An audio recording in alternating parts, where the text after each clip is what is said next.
Hey everybody, this is Rydo, and we're back here in our live stream of Yu-Gi-Oh! Master Duel and video game news. Once again, my insomnia is just sending me all over the places, so we're streaming late again today, and possibly I didn't log in yesterday. For the accountability section, which I guess we're doing the N and R Rarity Festival, and I should have been paying attention more to that. Yeah, I spent most of yesterday teaching myself how to use Google Sheets a little bit better and working on a Google Sheets programming kind of project.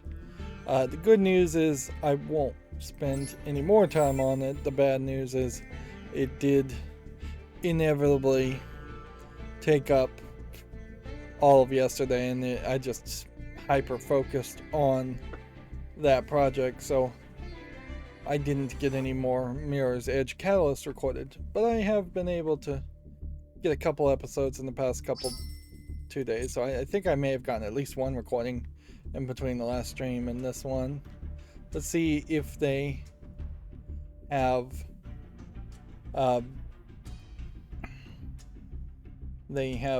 any fixes in the works for the live stream Duel Live. Also, because it's an event happening, we have an exhibition here that is going to reward us, seemingly maybe in addition to the standard rewards. So we may very quickly fill up and get back up to 10,000. Let's see if this works. Well, it does seem like it worked. Sadly, what mostly took most of my time working on this Google Excel sheet, and I'm not going to talk about a Google Sheets Excel file much, but I was trying to hand program, because I did not know that something similar enough existed, a checkbox that you would check and toggle to show or unshow entire sections of data. Turns out all you have to do is select the rows, and it's a little wonky. You kind of have to select the rows in the row above it that you want to have a checkbox next to, and in Google Sheets then it's just a long tab right click to pull up the extra menu, and once you've done that you can just select group, and it's just a thing called groups that existed. And so I probably spent closer to 6 or 7 hours trying to hand program a very complicated solution to something that actually did not need reinventing and was already in existence.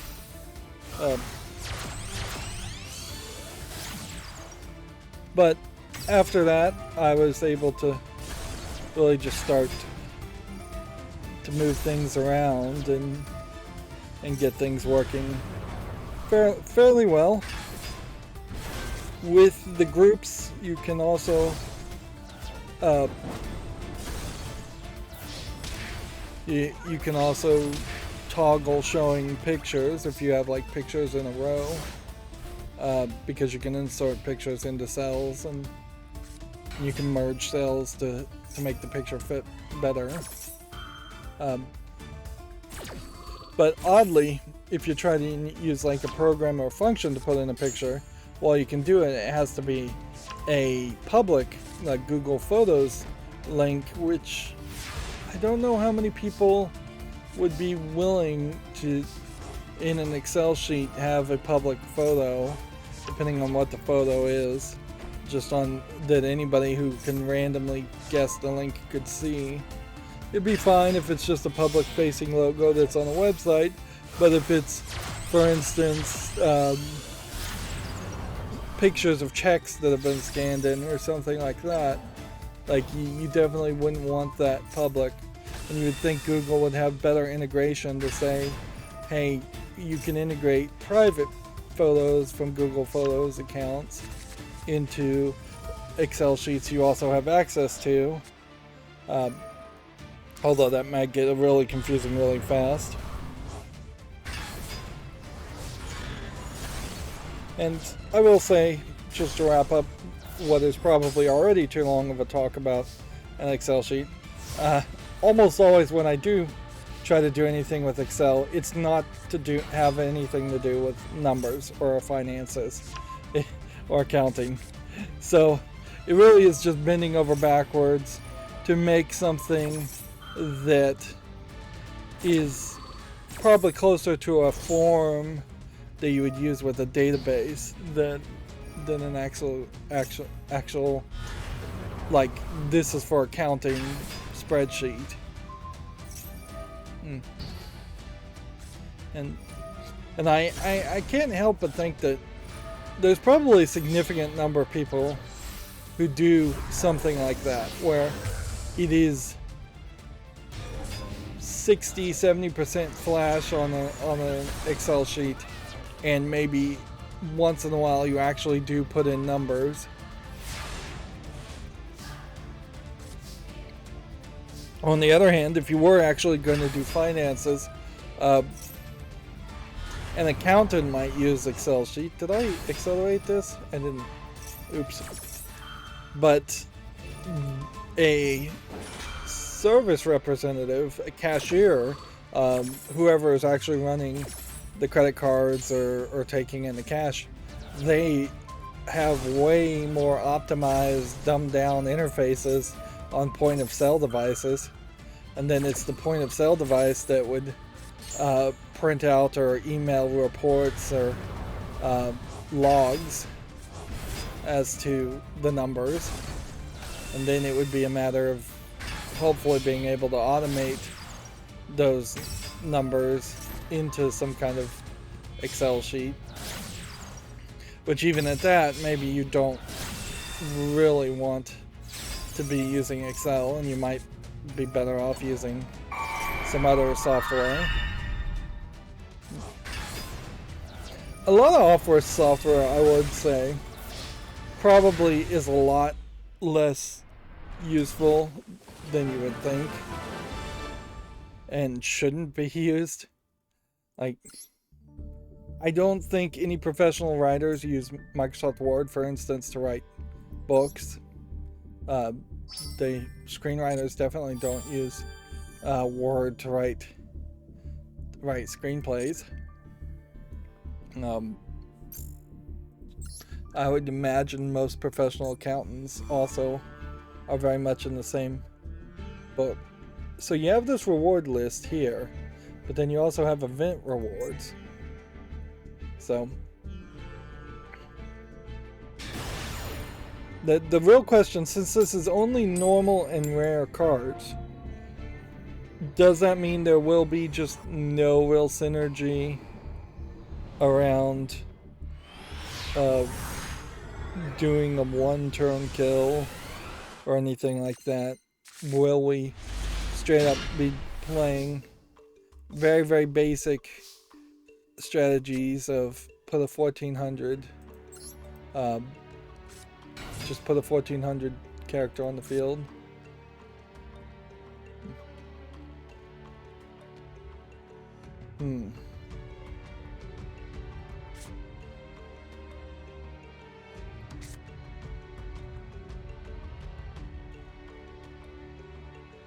Special summon 1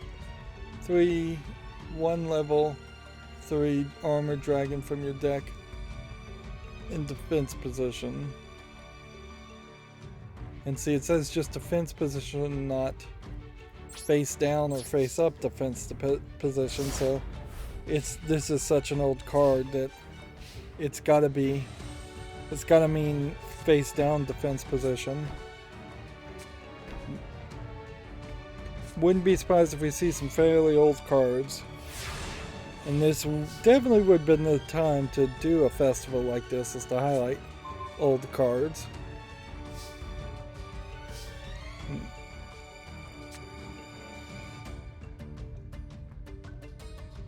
Armored Dragon level 3. You know what? Let's just proceed with battle. Attack. See what happens. If he's got all these traps and none of them do anything.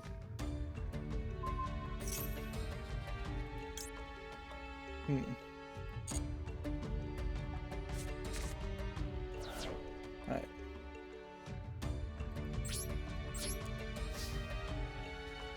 Let's go ahead and just activate this.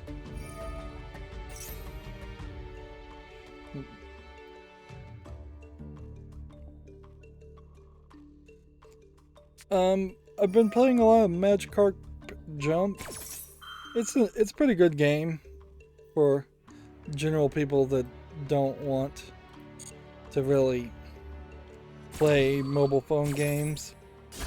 It's still far too heavily microtransaction-y.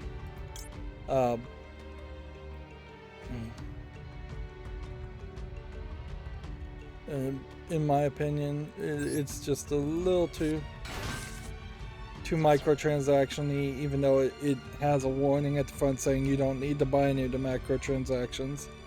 It really feels like it was lovingly made to make people love Magikarp.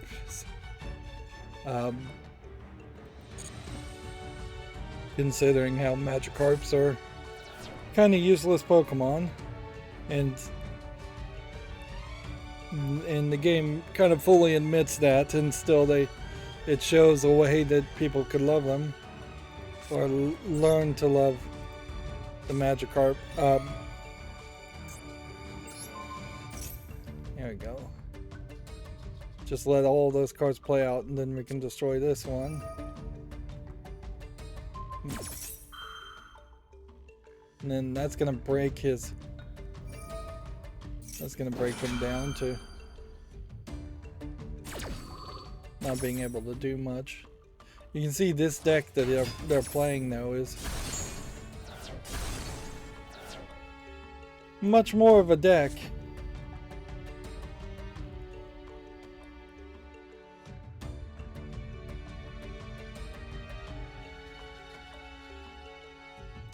Let's see.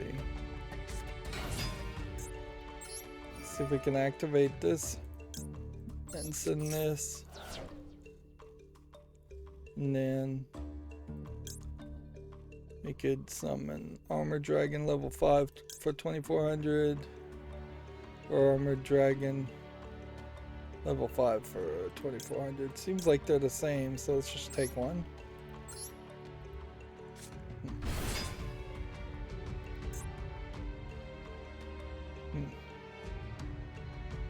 Send one monster from your hand, target one monster your opponent controls with attack less than equal to the monster sent.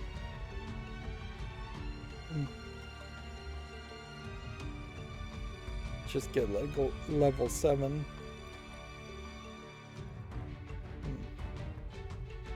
Let's leave it there.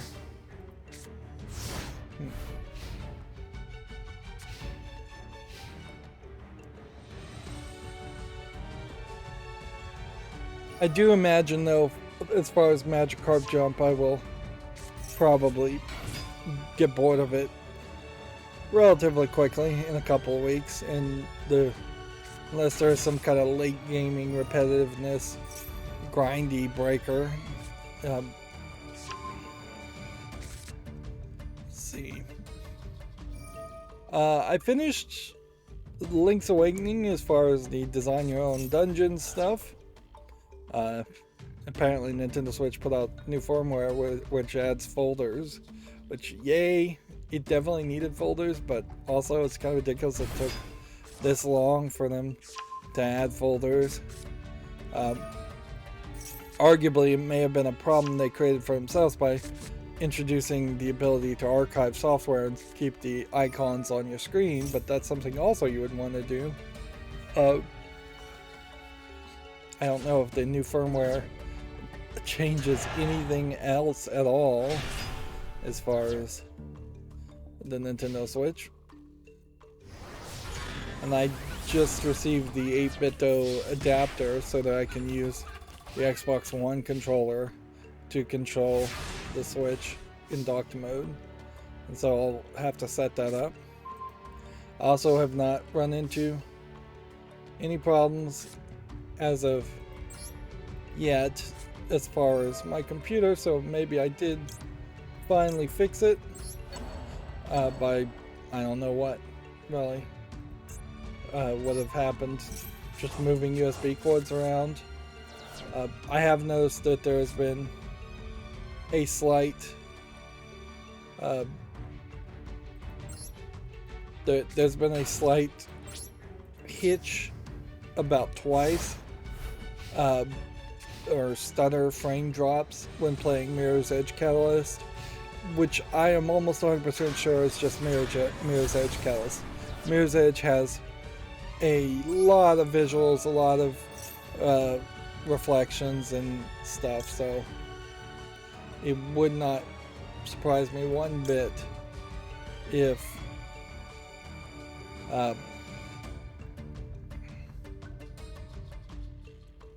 it wouldn't surprise me one bit if the game just at certain point tries to load in other regions and it's kind of open world area and drops frames at that point, which is the one thing it really can't do because it is a game. The game is all about parkouring and running and moving smoothly.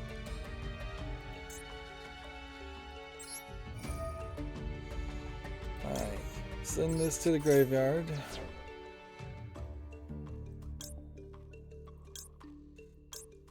I'll try this one. I think I've probably lost.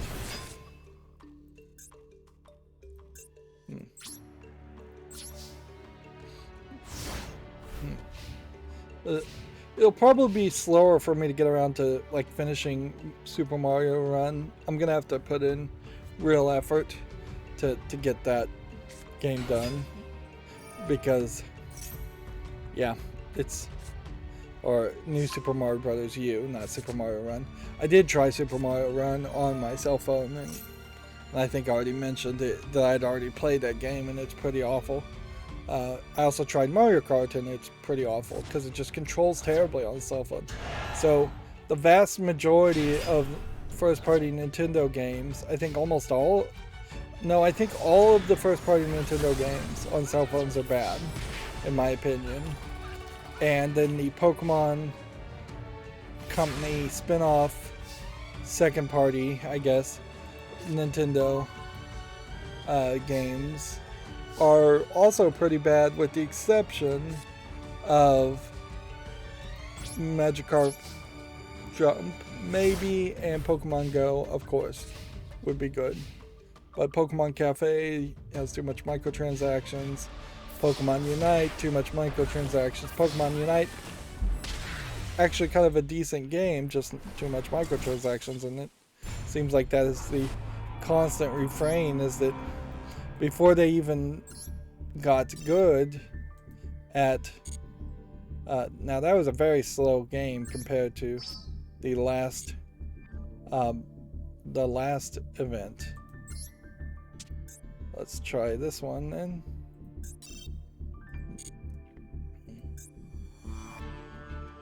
That was a very, very slow game.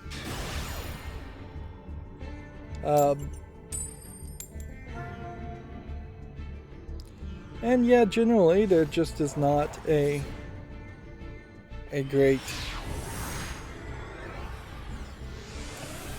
cell phone game out there other than the Lewd Destiny Child game, which is the only game that has ever caught my attention and made me really want to play it.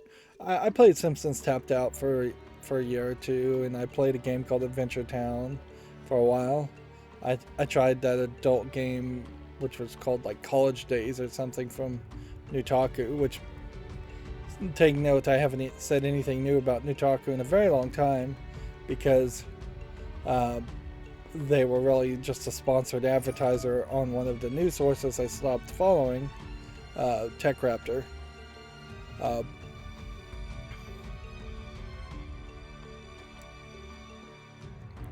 Um, but yeah, none of those games lasted particularly well or ended particularly well.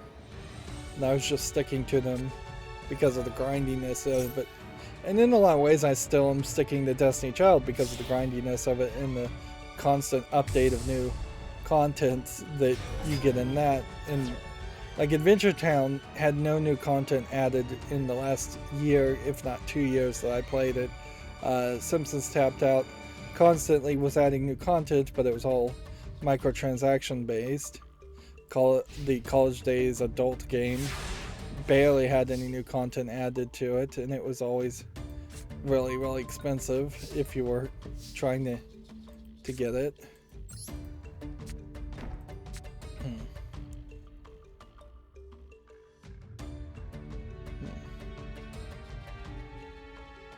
Okay.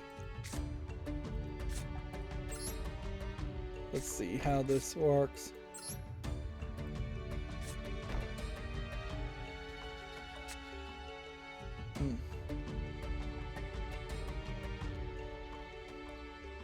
Just play a bunch of traps. I could summon this and do basically nothing.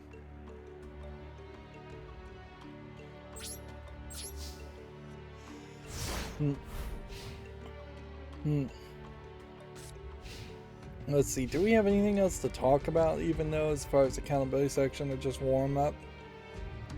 Not really. So I think we can just cover the video game news. Now,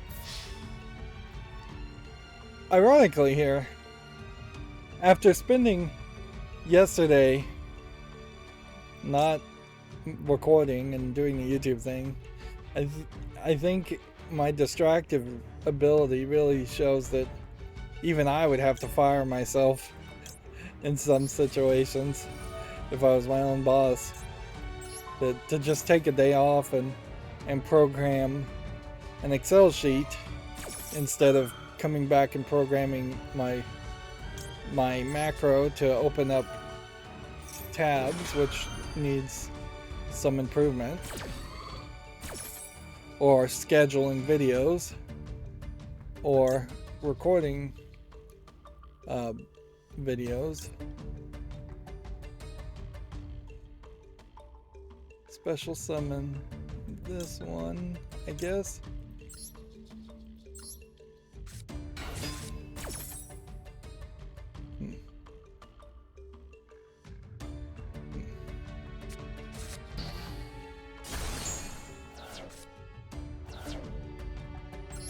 Activate Squeak Knight.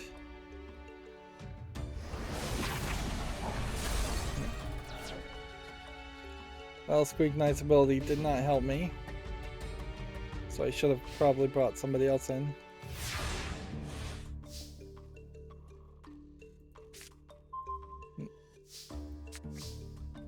Cannot be destroyed during battle.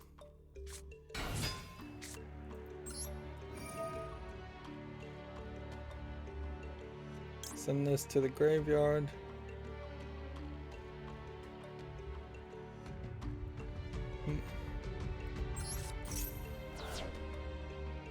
So then equip this guy.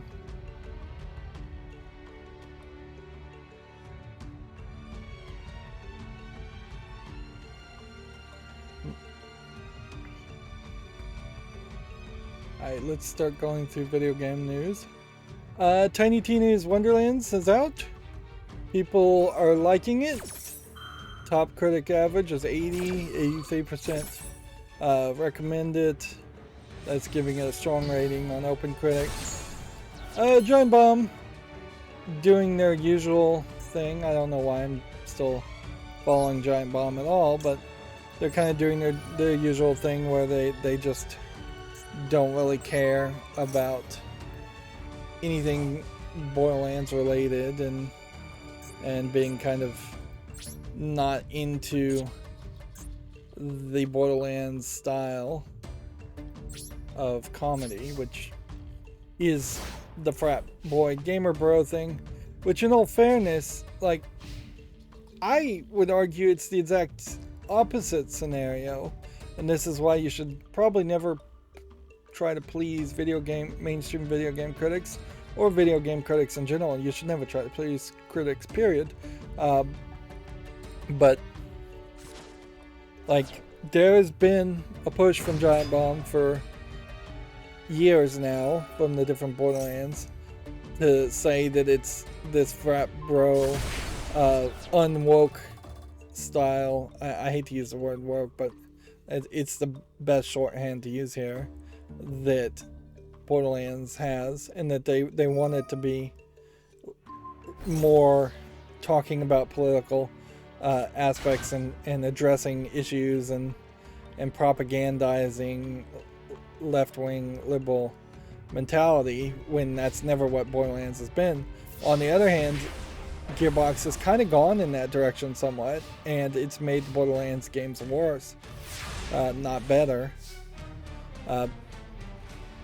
Because all Borderlands is supposed to be, and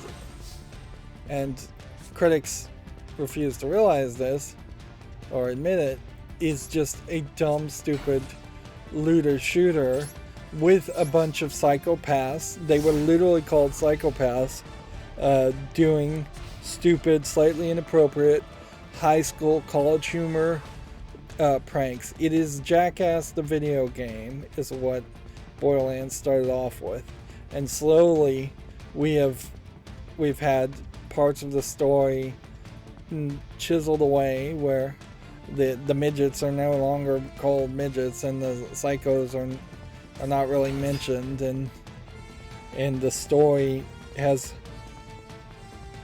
not been improved by that at all. The writers who make Borderlands, and who would be the people that would make Borderlands feel like Borderlands, have only one style of writing that they could really do. Like, you can't change it to something different. Like, Overwatch, on the other hand, is probably a little bit more woke and set itself up as that way, so it's not like I would complain about that kind of messaging and woke. And if they made like a game like Life is Strange that was more of a college boy jock humor game, if that was the next Life is Strange game, the complaint would be exactly the same. Is that the problem is the attempt to have a tonal shift and go towards seriousness in a world that cannot really tolerate seriousness at all. There's just no room for it. And you see that definitely in the idea of playing Dungeons and Dragons and Borderlands in a more fantasy world. Now, I also would have a slight concern as to whether or not this Borderlands series is going to start going more into a fantasy realm more permanently, and get away from the loose sci-fi realm that it was in before. Like, we wouldn't want to see that. We wouldn't want to see the mainstream Borderlands series disappear and we never get a Borderlands 4. And we just start to get sequel after sequel of Tiny Tina's.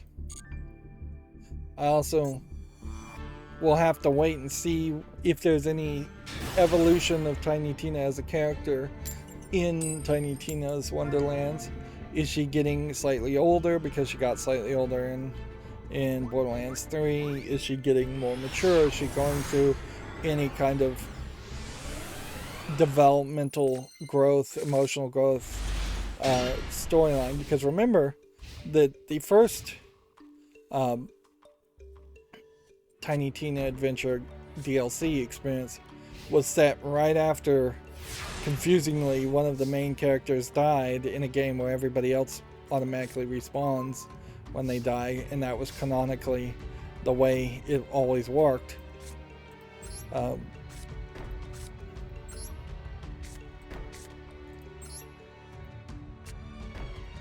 So yeah, the whole experience had this backstory of Tiny Tina accepting death, or coming closer to accepting death, on top of her parents being dead. So even in that DLC, it was kind of off narrative compared to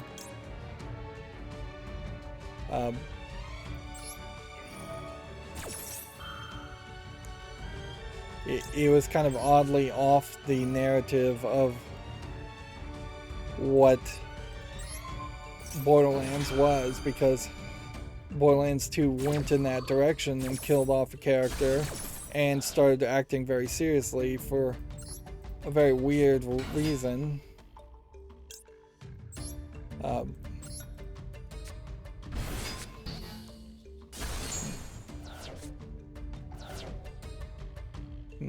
I don't know if that worked out as well as it should have, but that seemed to have worked out pretty good. Yep. So we'll have to see if there's any character development with Tiny Tina as we start to see potentially full reviews.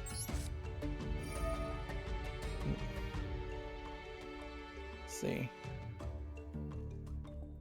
Just go ahead and half this guy's attack. While we're at it, we'll bring this back on the field, I think.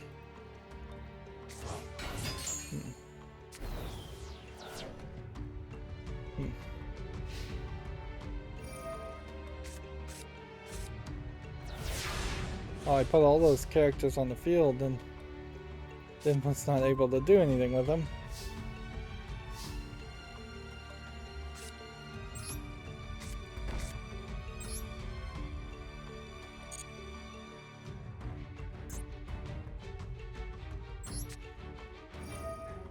Return a banished card, I guess.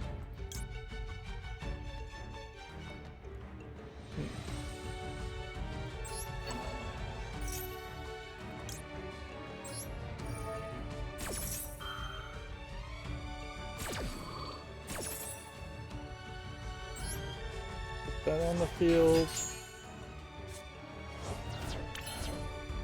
Okay.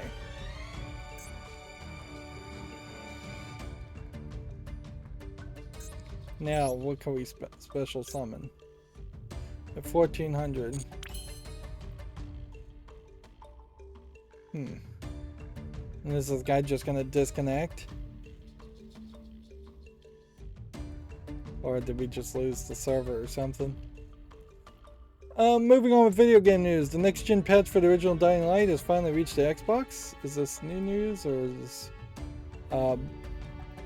old news? This is all old news. Apparently, PlayStation is acquiring Jade Raymond's Haven Studios. The studio is making a live service game expected to be released for PS5 and PC. It definitely feels like PlayStation right now is acquiring companies as a way of getting into the acquisition fight with Microsoft.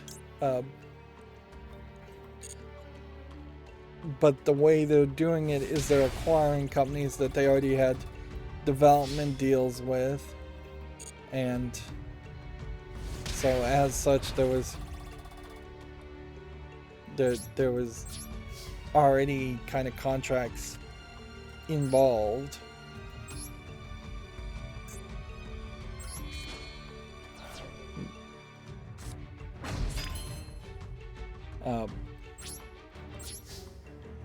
Compared to Microsoft barely having business dealings with companies and saying, let's just buy you straight out.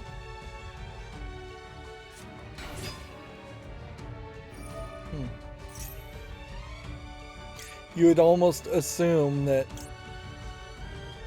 in the case of PlayStation, Haven at some point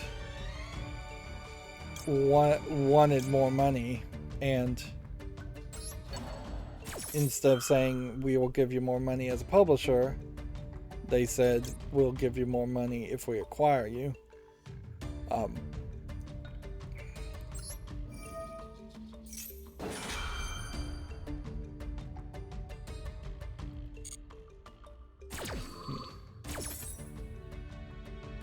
Put this face up. Turn that to the field.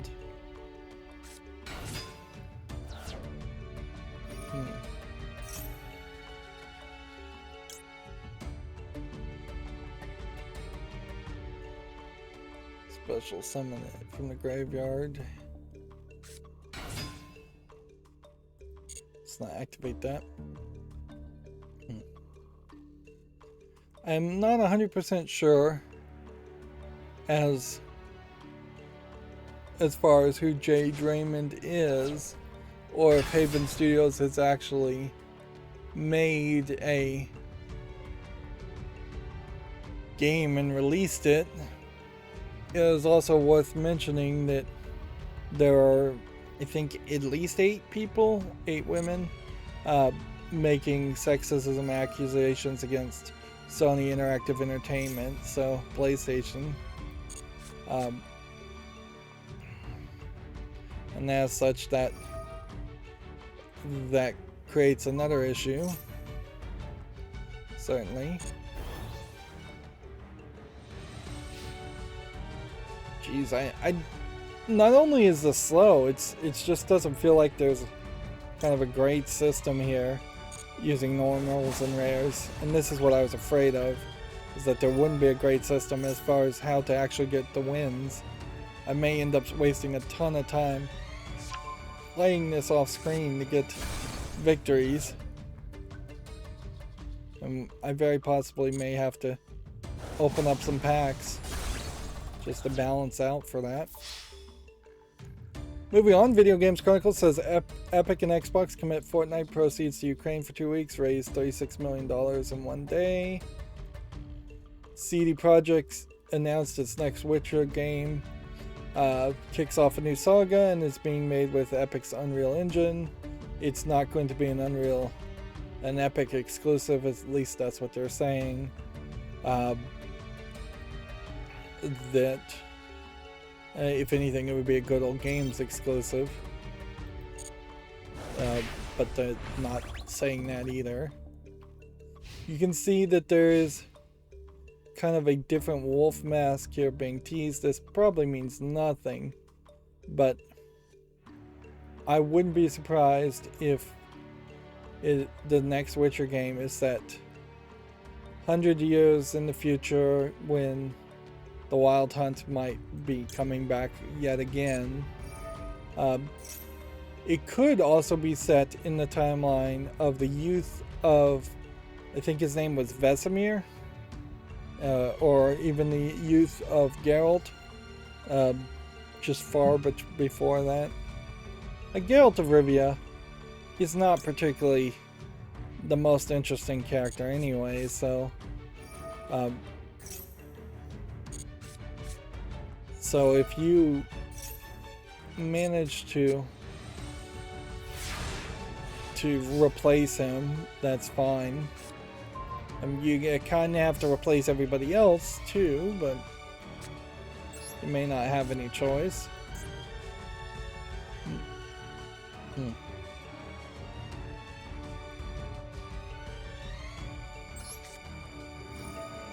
Let's see what we can special summon this.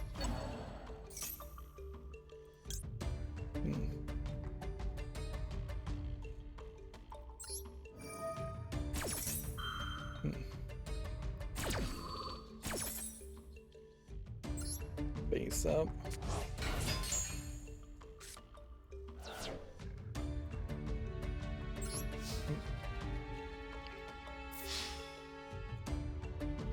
There is something I think that probably needs to be hinted at or mentioned, in that I personally don't think that the old engine that Witcher 3 was on was bad. I think that worked particularly fine. So moving to the Unreal Engine may just make faster development time for CD Projekt Red.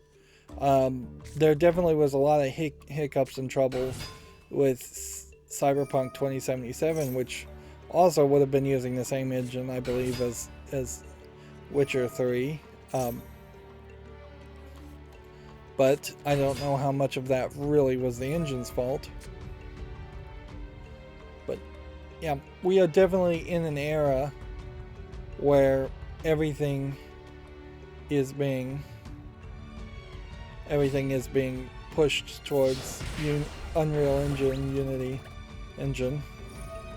It'll be interesting to see if they maintain that immature mentality in the next Witcher series, or if they try to go for a more broader appeal. But you can see here, this is the game as it was, and it does not look bad even 3 or 4 years later. I don't remember this part.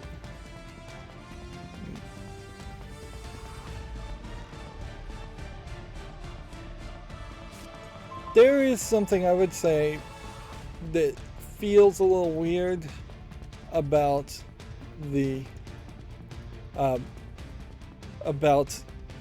game that was actually happening in Witcher 3. That there was kind of an inconsistency in what you were doing. You would wander for a while, and then you would run into like one fight, and then you'd have a fight, then you'd wander some more. And there's a lot of room where you could just ride a horse from main story plot to main story plot. You weren't getting constantly attacked by trolls or monsters. It was very bespoke interactions, which probably is an interesting idea to make all games like that, instead of having it be a game like an RPG where you're just constantly grinding and fighting. Let's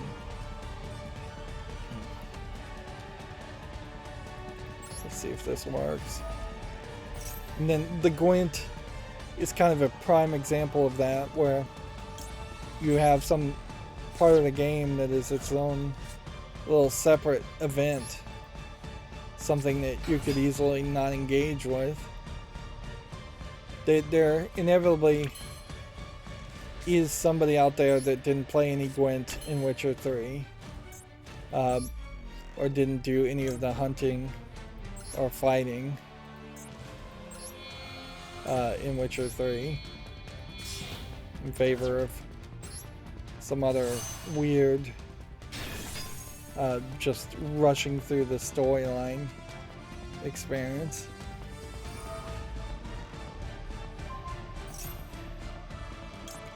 It's probably a little unfair, but Witcher 3 is just kind of the next generation Skyrim comparison. And much like Skyrim, there was a lot of different things that could happen in different gameplay mechanics. But unlike Skyrim and Bethesda games, CD Projekt Red had a strong core story and didn't let the player get too far away from the core story. So far away that you've spent like 40 or 60 hours and don't even remember what is going on.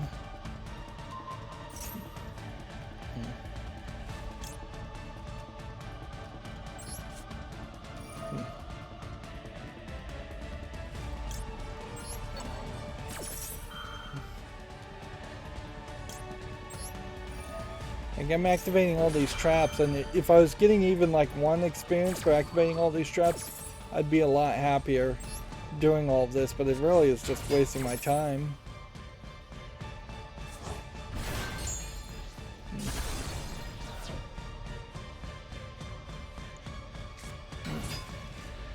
Here's Video Games Chronicle saying that CD Projekt is, quote, isn't planning on making a new Witcher game exclusive to one storefront.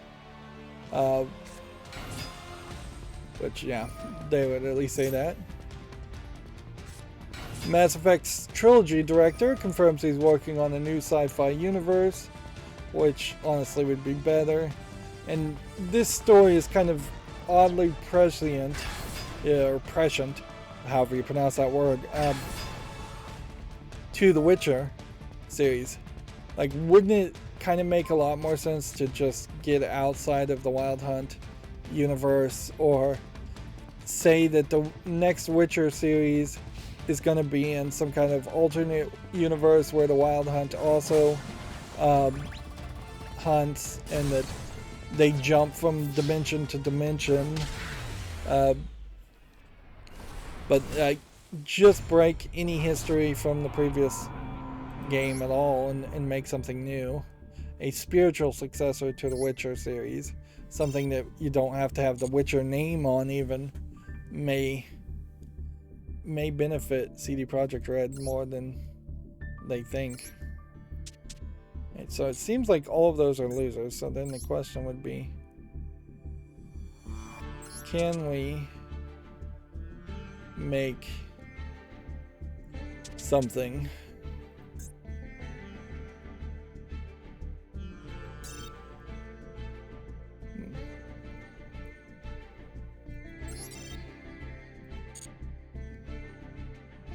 okay.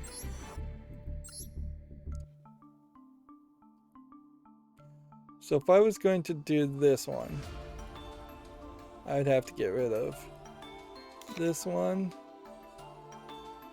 and then I couldn't do this. So that just doesn't work at all.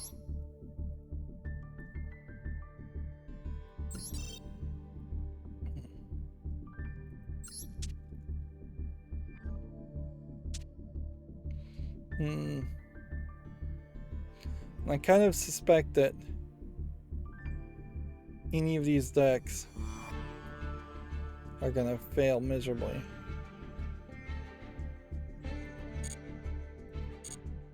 So if I was gonna craft a deck and just create something new, let's see what you would want to do. I imagine is, see if you can find an effect monster, anything other than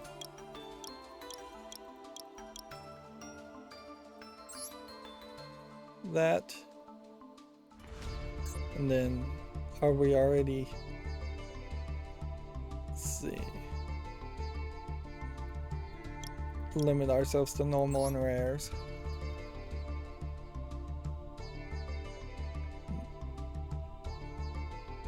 Honestly, I just don't want to build anything, so attack going downward. Highlight what we don't own. Okay. So we could say that, and then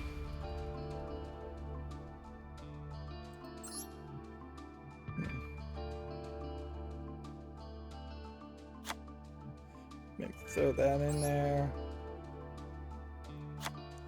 Throw something like that in there. Throw something like that in there.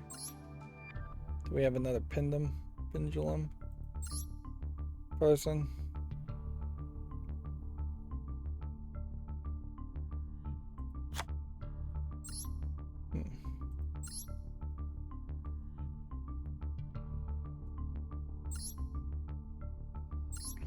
This is going to almost certainly not work.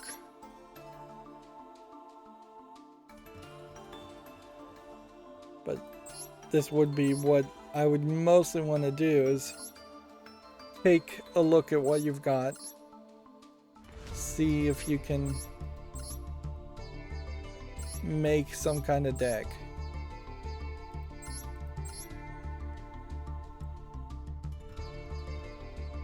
Just don't think I have the attention span to do this, though. Let's just go here. 4, 0, 1, 2, 3. Best attack. Can't attack. Pendulum.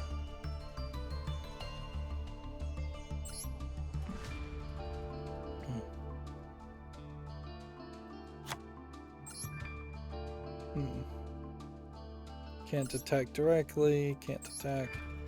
Got all these like special things. Probably a toon deck wouldn't make terrible. Wouldn't be a terrible thought. As far as what to build.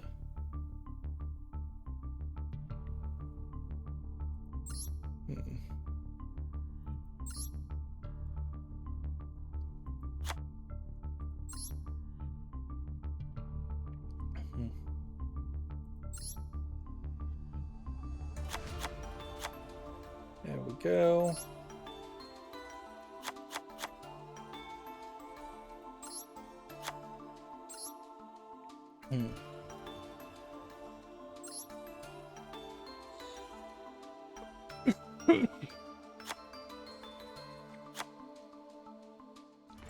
Just throw a bunch of high-ranking normal cards in here.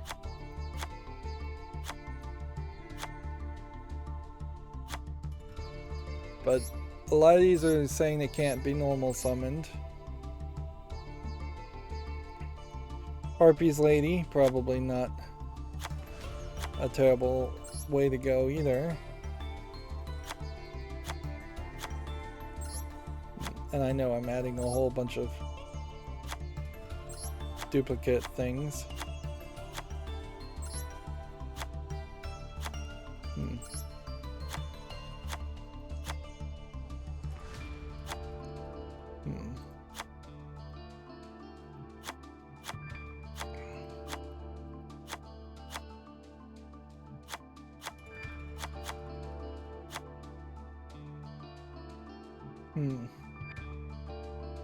Let's see. Start getting rid of the extra cards that we don't have.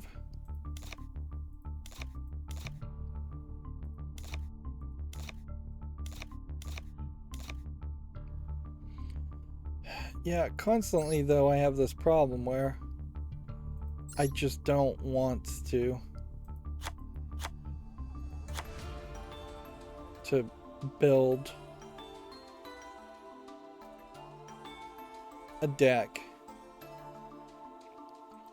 But I think here it would make a lot more sense to see if we can make a Harpy Lady deck, because at least that effort would work towards some kind of goal.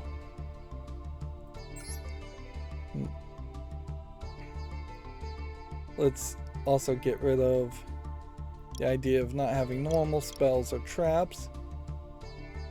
And let's get rid of the idea of limiting on that.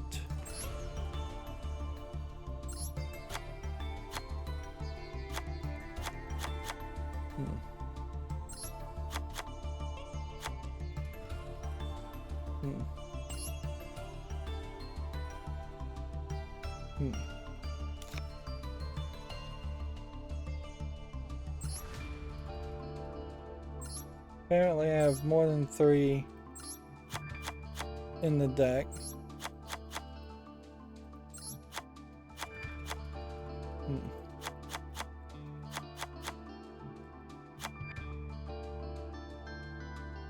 No more cards can be added to the deck.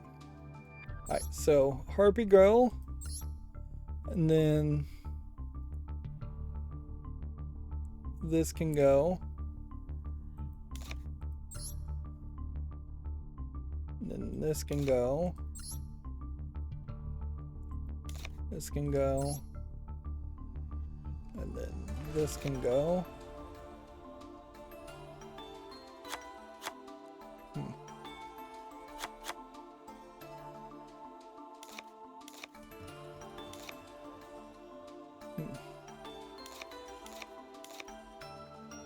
Might as well just get rid of the extras. Okay. Harpy Ladies. Harpy Ladies. Get rid of that and that. These are Harpy Ladies things.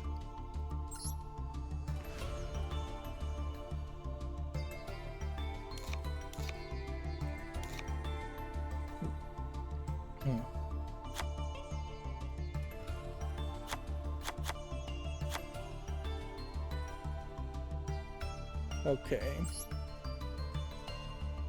Get rid of that. Get rid of that. Get rid of that. Get rid of that. We may just have enough here to make a Harpies Ladies deck. Which arguably we may have already had a Harpy Ladies deck. And I may be just going in circles.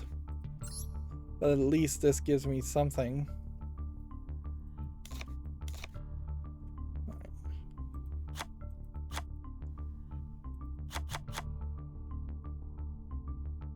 Okay. So, this is setting me up nicely. Get rid of that one. Get rid of those two. Get rid of this. There might be some other synergies to fight it through.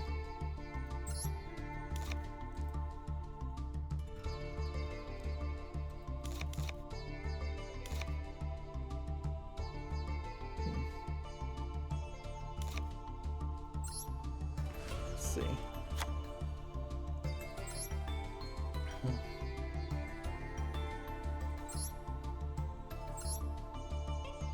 Harpy Ladies. Toon Harpy Ladies. It's gonna attack if it's summoned.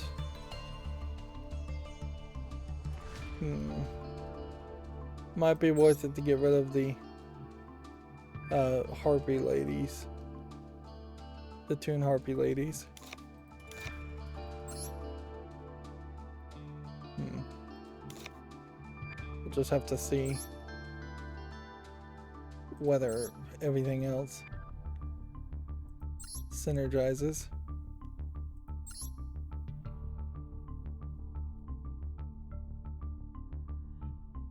Get rid of that. Get rid of that. Get rid of that.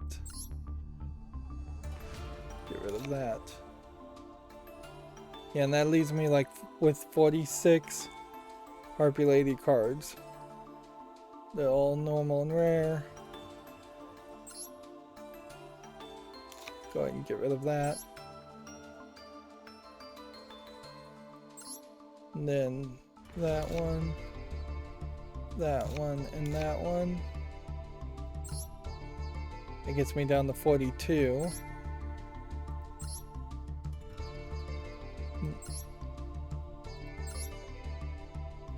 Definitely comes down to a question as just, is this because I have a bunch of cards, or is this because like or is this something that would have worked for anybody, really? Noticeably, your Harpy's Feather Duster is not being included.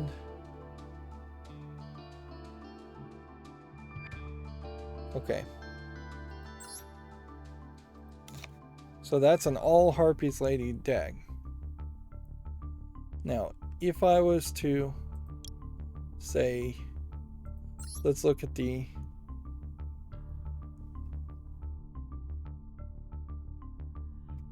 cards that we don't have. We're looking at everything. Summon Cut In. I don't know why we would care about the animation so much. Oh, I guess there is a logical reason why you might just not want to see that.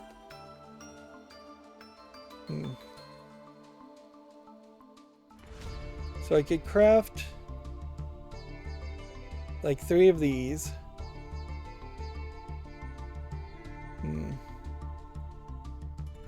For 30 points.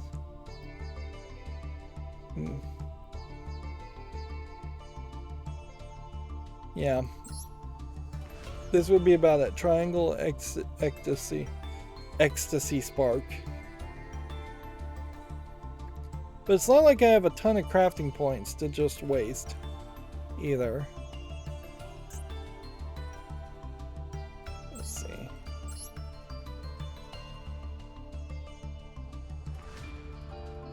And even with those filters, doesn't really feel like there's a whole lot of harpies, ladies. Alright, good. We will save that.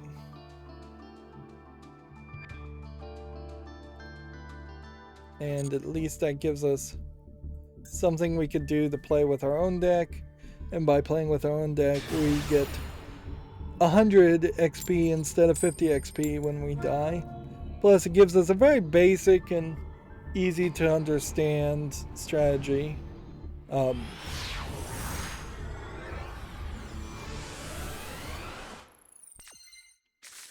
As far as what we're doing, like, there's nothing that I wouldn't understand about Harpy's Lady. Destroyed in battle. Harpy's Lady.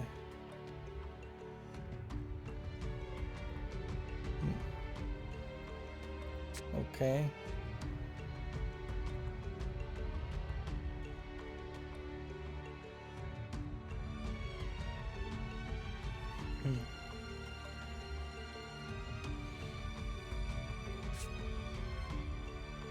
Target 3 Harpy's Ladies in your graveyard and shuffle them. Alright, well, we'll just start, I guess, with basic Cyber Harpy Lady. I want to stop saying Harpy Lady at this point. Let's get back to the video game news. Video Games Chronicle says Ubisoft is reportedly making a new Prince of Persia game inspired by Ori. I don't know how Ori and the Blind Forest or the Ori series really makes a Prince of Persia game. That definitely would be taking Prince of Persia back to the original Prince of Persia era of 2.5D, 2D platforming, and away from the Sands of Time 3D platforming that we kind of better know Prince of Persia as. Although we barely know Prince of Persia at this point because there's not been a Prince of Persia game in a long time. They have claimed that they were working on a Prince of Persia Sands of Time reboot, reboot, yeah, would be the right term, for a long time, but it's been clearly in development hell, and so it seems like maybe they've greenlit a side game just to remind people that Prince of Persia exists and show that they are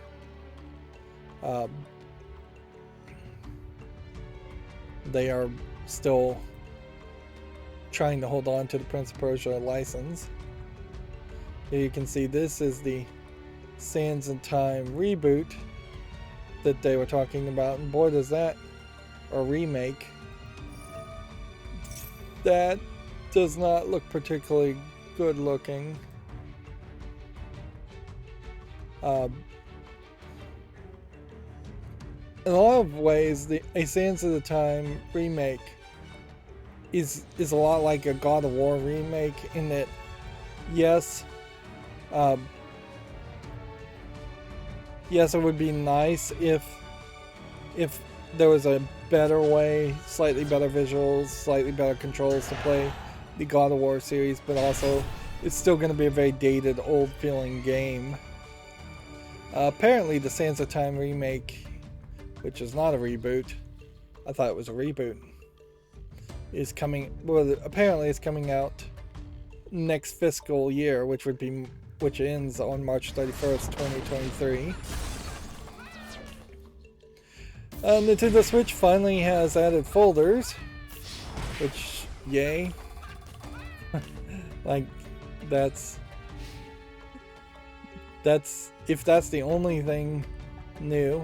Up to 100 groups can be created with a max of 200 titles per group, which that you would have to download almost everything.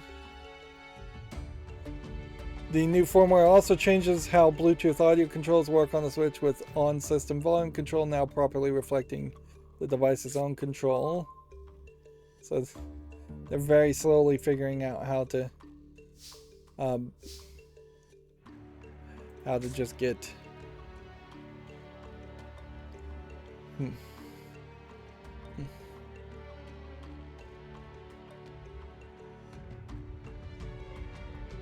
They're very slowly figuring out how to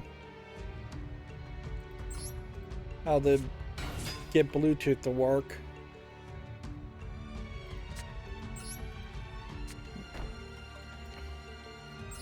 I imagine this is going to be a rough, slow experience, though. And honestly, for these festivals, they still need to adjust things, because it does seem like it's such a commitment that really it would make some sense to just cheat and just have something that ends your turn. Take note though, you can't just click this and this and end the turn. So you'd have to make a better macro, a better click and drag, or click and then click program.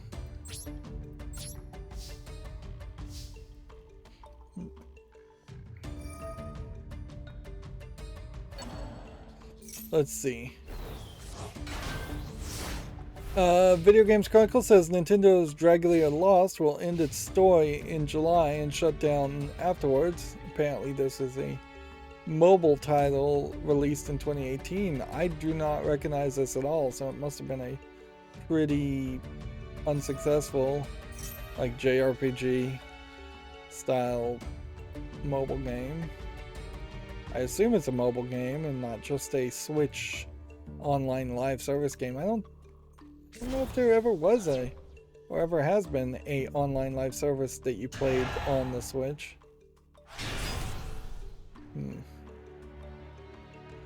Visually, it's a little too colorful as far as its color palette. It's all over the place.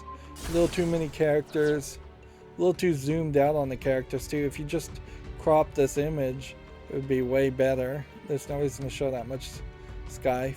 3 blonde-haired characters is probably one too many.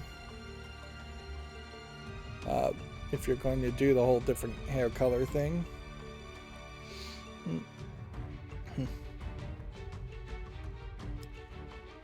But yeah, another example, I imagine, of just another example of, like, mobile games and Nintendo trying to make mobile games or games as service games and not really succeeding well. Now, if I was going to stick with this Harpies deck, it kind of conveniently paints you in the same corner where there's nothing to really change, so I can't go and change cards around and stick with the Harpy theme.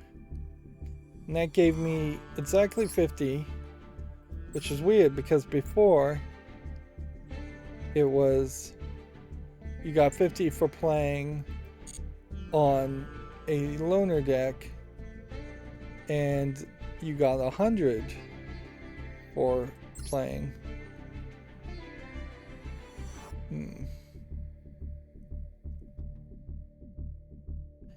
And I'm not seeing anywhere that talks about where your reward would be. So they may have changed the disparity there, and it may just be better to stick with a loner deck. Let's go back to a loner deck and see. Moving on, Video Games Chronicle says cut WWE 2K22 content reveals Bray Wyatt, outdated attire, an extra showcase match, and more. Which cut content is maybe a bit of a question here, because it may be that the content isn't so much cut, or is it other than it's going to be revealed later. I don't know what I'm looking at here. This looks like somebody's face has been like stretched open ridiculous to a giant mouth. Like, I don't know if this is some kind of prop of a fake head that had been severed off. It kind of looks like it's a severed head and not attached to a body. If that's not what this is, I have no idea what this is. I know that some of the wrestlers, and I assume Bray Wyatt is one of those wrestlers, had the gimmick where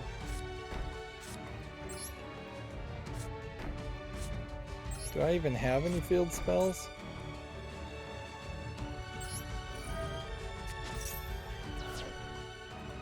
Sure. Let's activate his field spell.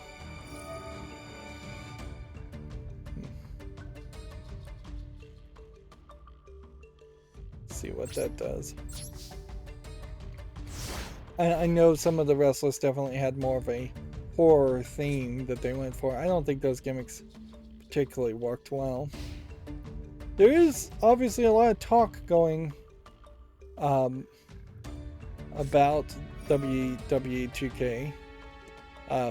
So it does seem like there's more enthusiasm for this game than last year's wrestling game. Moving on, the FTC has asked Microsoft for more info on its Activision Blizzard deal. I would lean towards assuming that that is pretty standard. That they have definitely tried to... That was pointless. They definitely have tried to not have it look like they're going to rubber stamp the deal. Although I am still very much sticking to my initial thought that it will go through, almost certainly.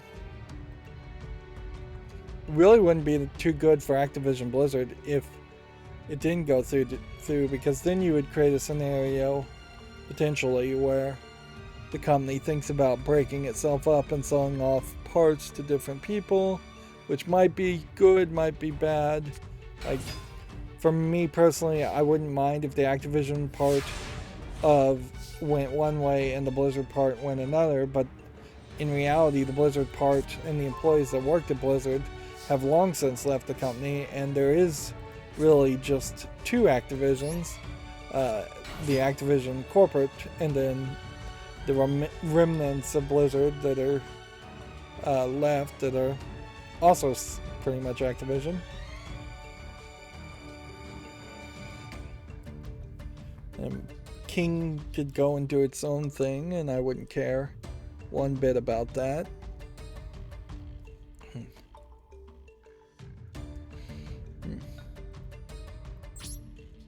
Guess it's our turn. I thought there was something more I could activate, but apparently not.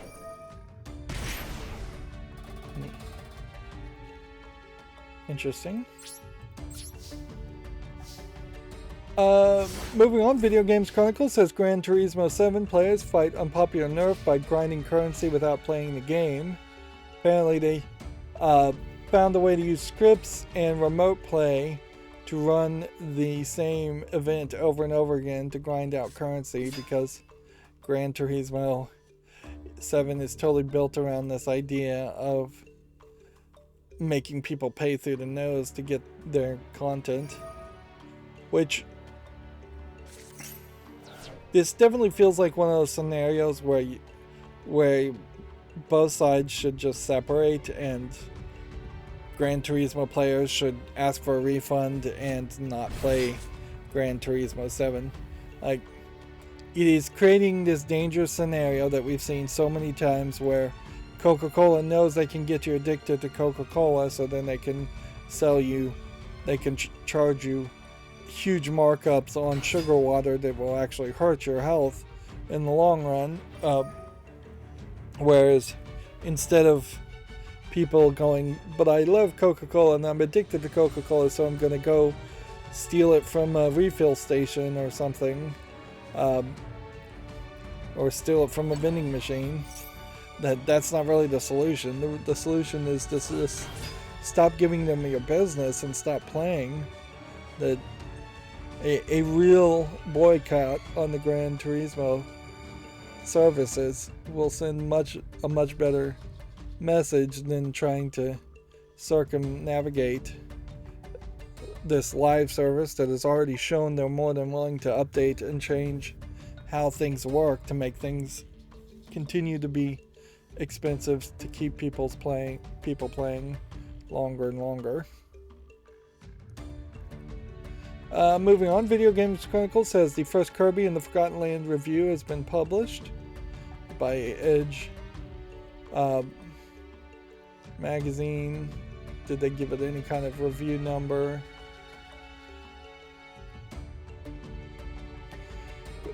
There's been so few Kirby games, you'd almost assume that people would buy it even if it was just rated mediocrely. Edge calls the Switch entry a low-key triumph, which, what does low-key mean in that term? Low-key would mean that there aren't any big, well, it would mean in my mind, to interpret it, there aren't any big action sequences in the game, or it isn't a well-advertised triumph or something like that. Because like a high-key triumph would be something like Zelda Breath of the Wild for Nintendo, where they advertised the heck out of that and they put it in front of everybody and everybody agreed that it was a pretty great game. Of course, the game really came out, so using low-key as a descriptor is more a term of art, I think, than an accurate description.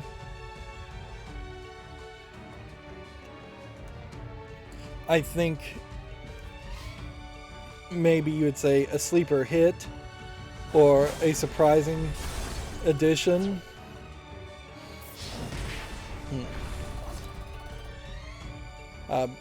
Regardless, yeah, I imagine Kirby is going to be fine as a game.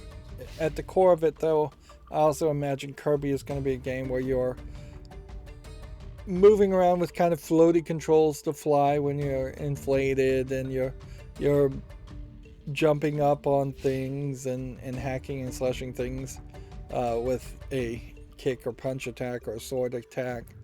And it's going to be kind of a kid-friendly game.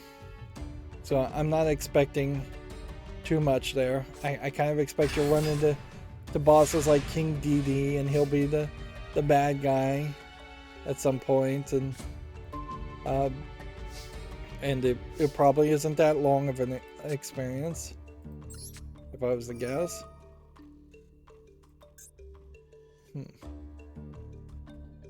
Like,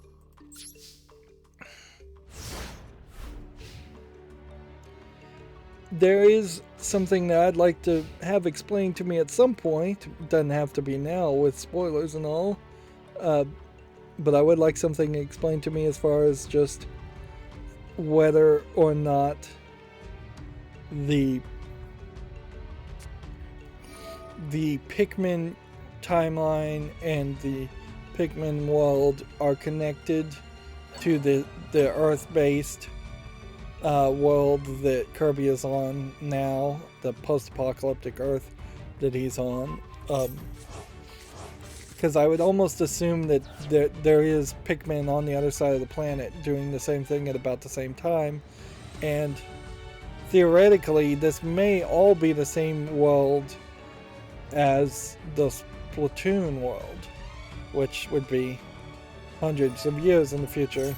And if it is the same world as the Splatoon world, the Splatoon world is like hundreds or thousands of years in the future of the Super Mario world. So all of that creates a situation where potentially almost every Nintendo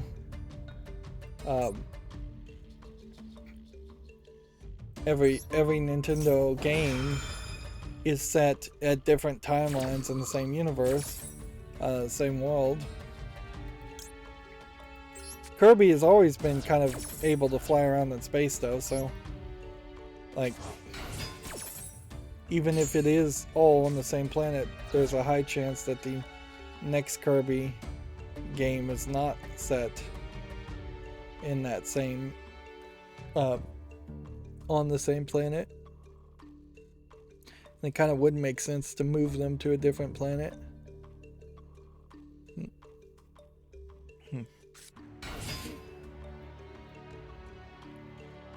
At least we know from Link's Awakening, probably, that the Zelda universe is a parallel universe that is a dream that in Link's Awakening Link dreams about. Moving on, Xbox's new Sonic the Hedgehog 2 console and furry controller isn't for sale, which apparently this is a contest they're doing where they put fur on controllers. I don't know why anybody would really want that unless you were just particularly playing in a cold environment, and even then I don't think you'd really want that. But yeah, these are going to be like two-of-a-kind collectibles. Well, I'm sure they just had an artist take a regular Xbox and put fur on the controllers and do this. Those kinds of things, if you did win them, to quote Indiana Jones, belong in a museum, or even regardless of how ugly they are, because of the extreme rarity there. Moving on, apparently they decided to make yet another Ghostbusters game. Ghostbusters Spirits Unleashed is a new 4 vs 1 multiplayer game by Ilphonic. They previously developed the Friday the 13th game and Predator Hunting Ground.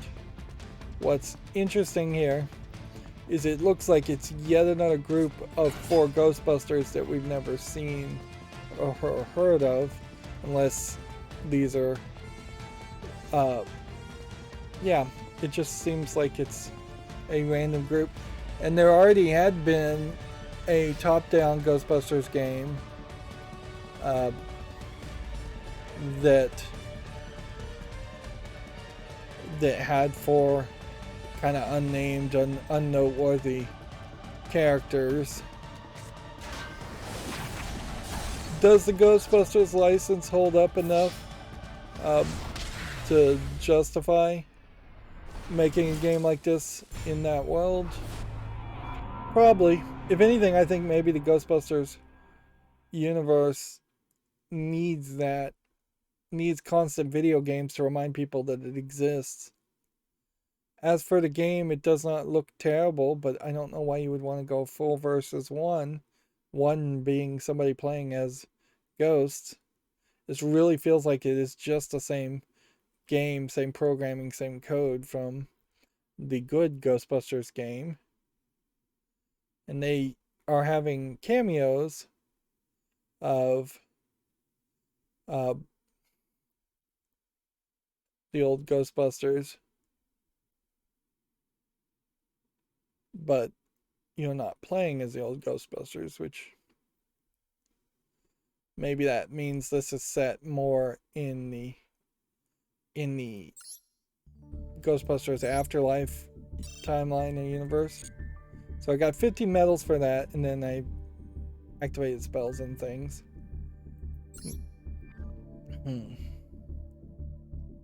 So it really will just be a question about how many medals do you get for winning.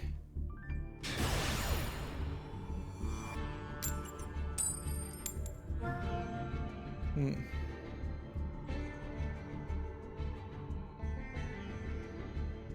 Hmm.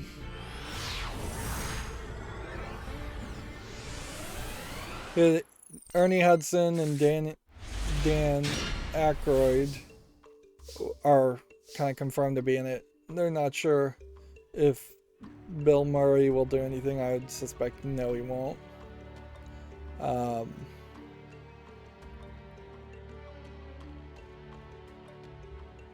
But yeah, I imagine all of the actors are fairly old enough that leaning back on like likeness rights in 3D models and possibly doing some voice acting is where they want to go now.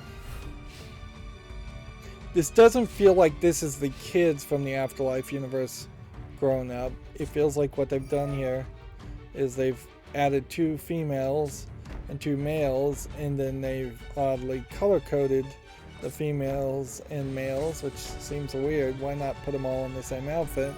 Or why not put them all in unique outfits?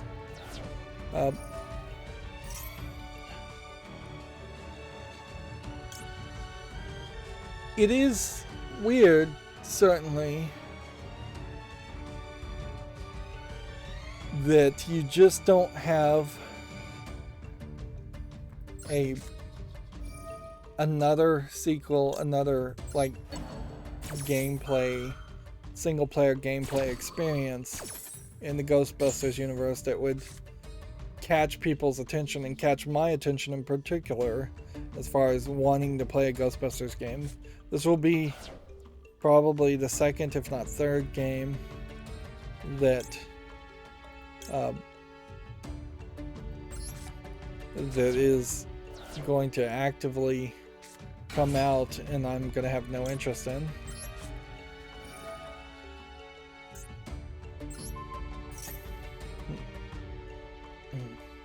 Moving on, the latest update to WWE update patches out the popular My Faction exploit, which, yeah. The more we see these games just putting out updates just to patch out glitches to see content, really makes game developers come off as fairly player hostile or fairly unfocused on doing better. Because I'm sure there's plenty of other things that could be improved upon or patched as far as WWE 2K22 that they could have just said, we're going to be more interested in some of this other programming that we're already working on, or we're going to be interested in just adding content, not taking away content. But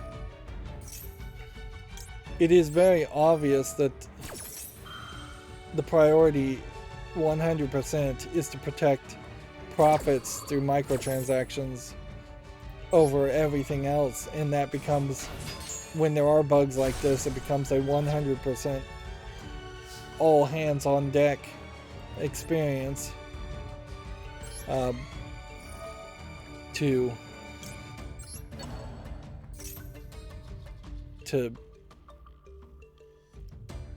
fix that bug where other bugs are kind of ignored.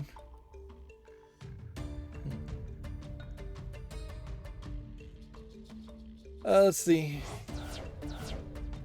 Video Games Chronicle doesn't do analysis articles very often. Who's working at PlayStation's new studio?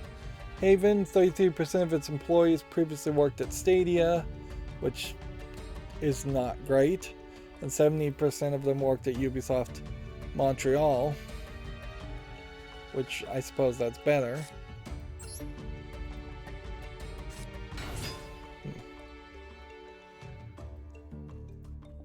Kind of doesn't matter who is working at a company though,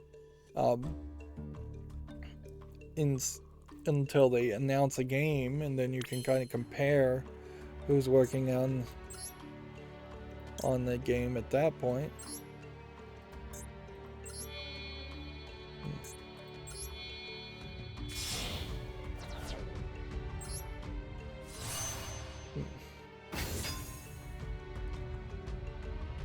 See, is this gonna let me potentially win at some point? Just like I'm gonna need a certain number of wins, and if all these lunar decks do is waste your time, you might as well just barely play and just end the turn and get the 50 experience over and over.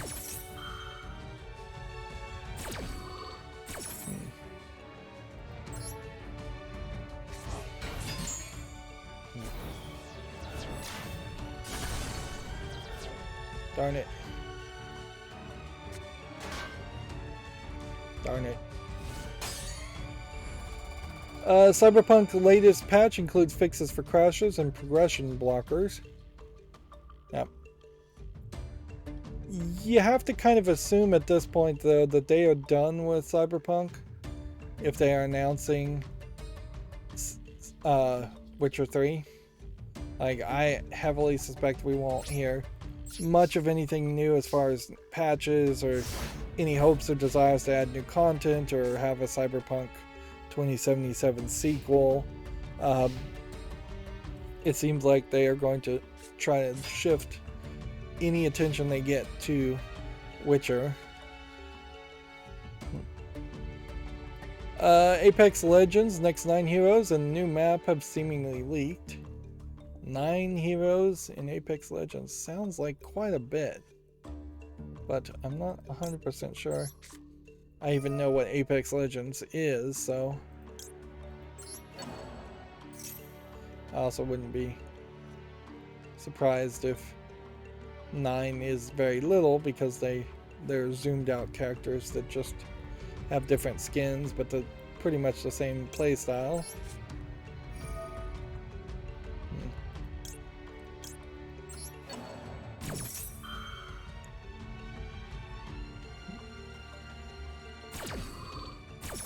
Let's see. A full Zelda of Ocarina of Time PC port is now complete and available online. The fan-made Zelda 64 PC version features HD graphics, modding support, widescreen, and more. A curved monitor on this widescreen support I don't think is quite what you would want, and if anything, this is kind of a great example of where gaming on a curved monitor does not look good. Although maybe in the real world it looks a lot better than it does when you take a flat image there. And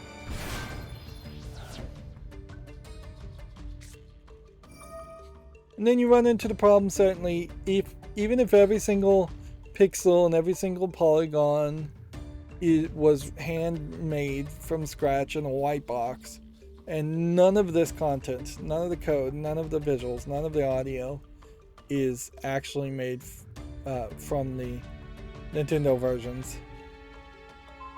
At a certain point, if you're just copying from what you see that much, I still think you would probably fail in a fair use copyright claim.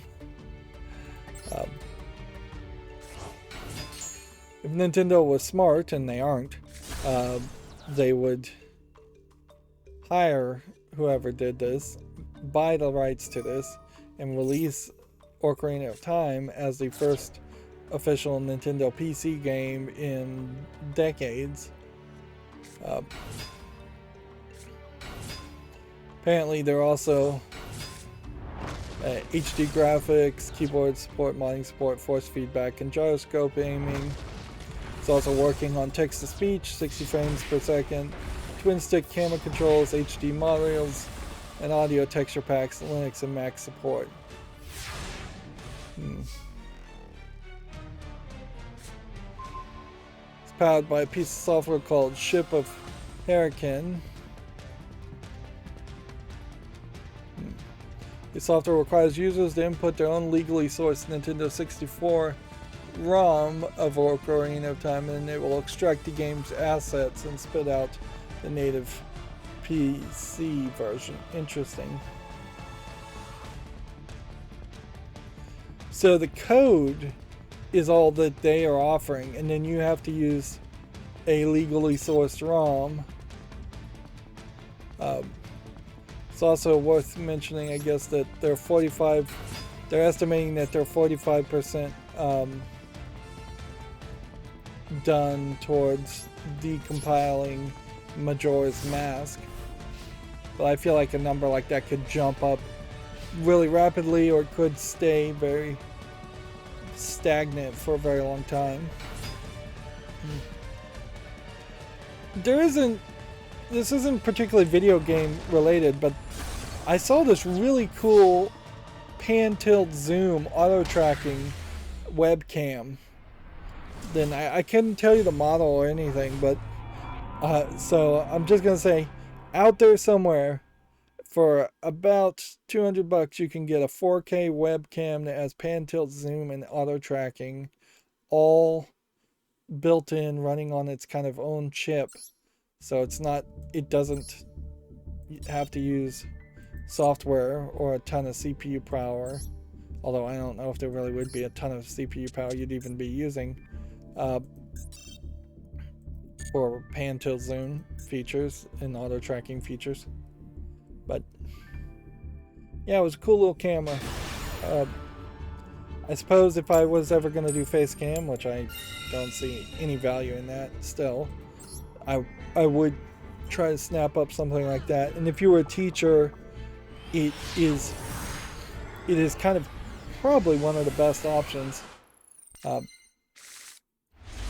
because teachers in particular could just walk to the blackboard. If you make like an L with your fingers, it will zoom in on you or zoom out too, so you can just make the symbol and the camera recognizes the symbol and zooms in. So that's dead easy. And spending $200 per classroom for better remote classroom, remote teaching wouldn't be a lot for a lot of colleges. Maybe it's a lot for public schools. Before that, the only thought I've ever had is putting in something closer to a $400 to $1,000 pan tilt zoom security camera, and then hoping you can jump through a lot of hoops to have the digital stream on the security camera be accessed by a software on the teacher's computer, while also being the same security camera that would send a feed to a security office and a DVR to record it. Which that's probably not the best security. Anyways, is to have security potentially sharing the video stream with the teachers. Moving on. Diego Maradona has been suspended from FIFA 22, which I guess means he's also been removed from the game, as far as how that is video game news. This third-party legal dispute.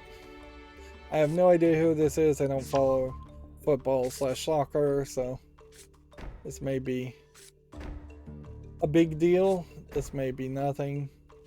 It definitely does feel like soccer people tend to have as much, if not maybe a little bit more,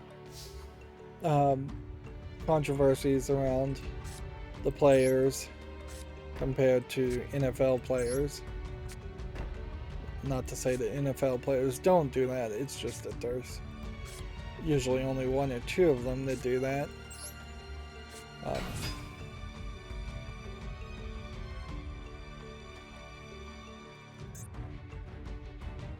see. Once per turn, you can send the sponsor from your hand to graveyard, send the suit if you do special summon a lower file from your hand or deck. Okay.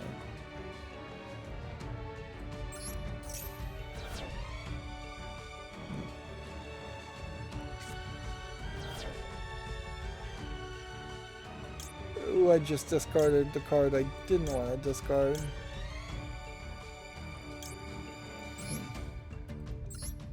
Let's see if we can get this to work.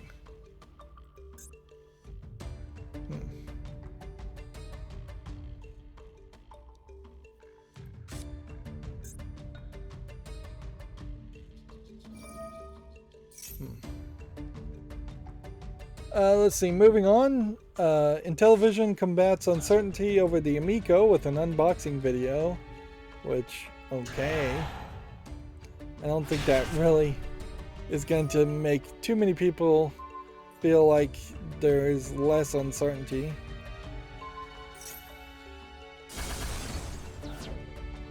I don't know where they're thinking this controller style is going to be great. Like, one person holding both controllers doesn't really make a lot of sense. Two players always holding one controller and that being the screen doesn't really make sense. If the controllers have the screens but it also plugs to a TV, that doesn't really make sense. I really feel like just the whole dual screen concept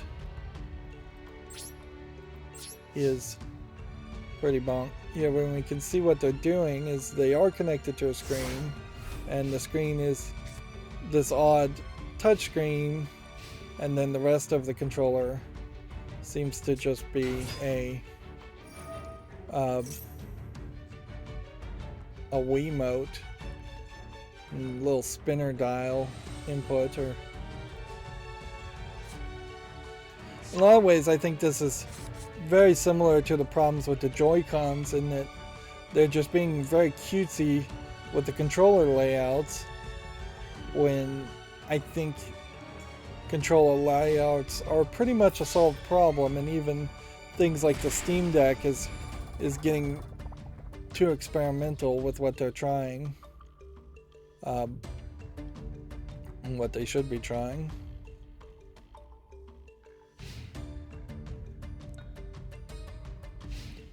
So yeah, I'm not seeing a lot here that interests me.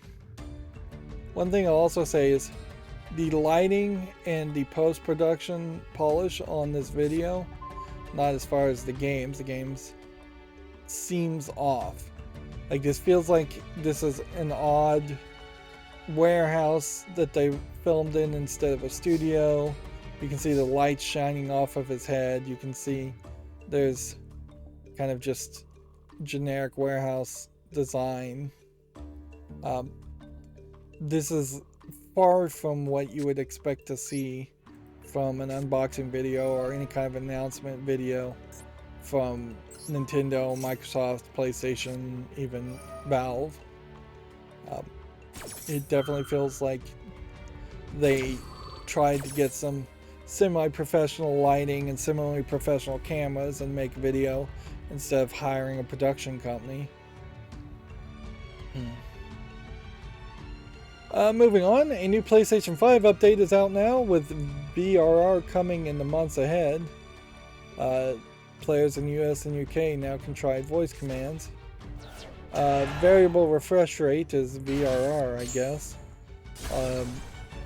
I don't recall anybody ever just calling it VRR though. They've just called it variable refresh rate.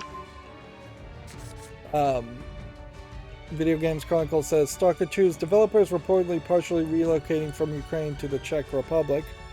Some of GSC's Game World staff are planning to set up a new office, it's claimed. It's fairly flippant, but from the perspective of a video game journalist who would want to cover games, now would be kind of a weird time to play Stalker, because there is that slight danger of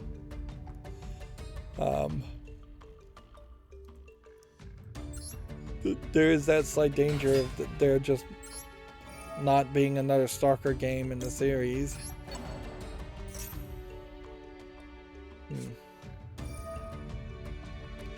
And there is also a danger of me potentially playing a game like Stalker and then ranting about the Russia invasion of Ukraine and not being a video game critic and talking about the actual game. Apparently Microsoft has confirmed it's been hacked by the same group as that targeted Nvidia and Samsung. This is the latest in a string of attacks by the group, which, yeah, if this is a group, they came out and said that they weren't political and they weren't affiliated with any Russian governments or Russian people. But there certainly are a lot of hacks certainly happening from this group.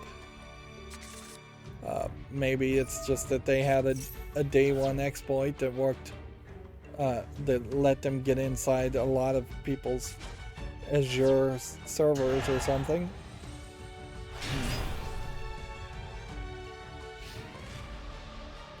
But yeah.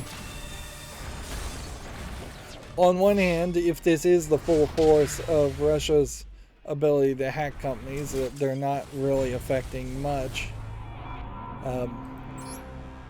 If Russia's hacking organizations were better and more effective, they would be stealing actual money and or maintaining access to financial transactions and the SWIFT network and things like that.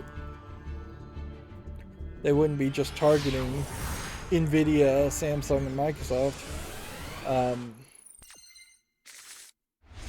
Nvidia, I think, might be a UK-based company. Samsung is a Korean-based company. Microsoft is a United States-based company. If Nvidia is not a UK-based company, it's then a Western country, probably in the US.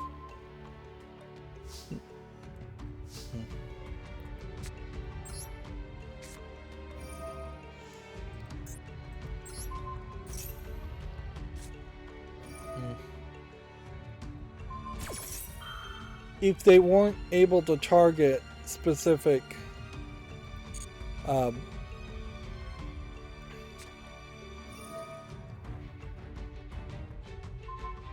if they weren't really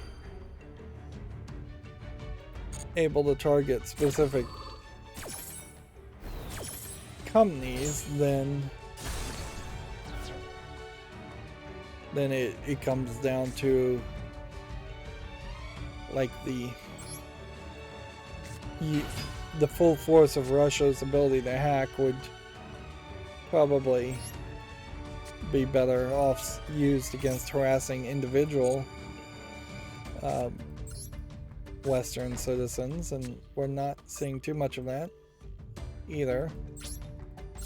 I did have a pop-up to install NVIDIA's control panel, and I'm a little iffy about wanting to say okay to that, but I probably should. I haven't heard of any warnings out there saying don't allow this NVIDIA control panel to install because it's actually a corrupted, hacked virus version of it, since the certificates from NVIDIA were stolen. But mostly I've just not said yes because I've either not been doing anything on my computer, or the game, or Mirror's Edge Catalyst has been running and installing a new controller. I just canceled my own card.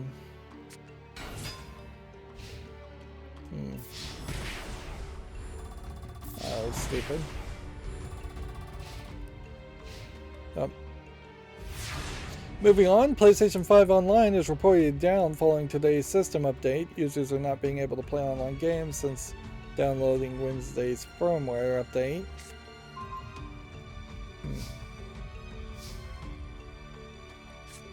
Let's see.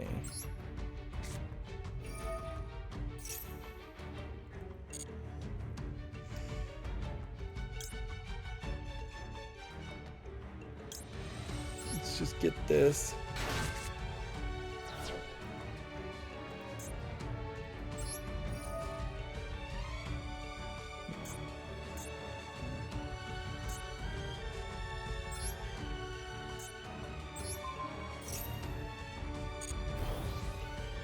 Alright, 1500. Tribute this. 2100.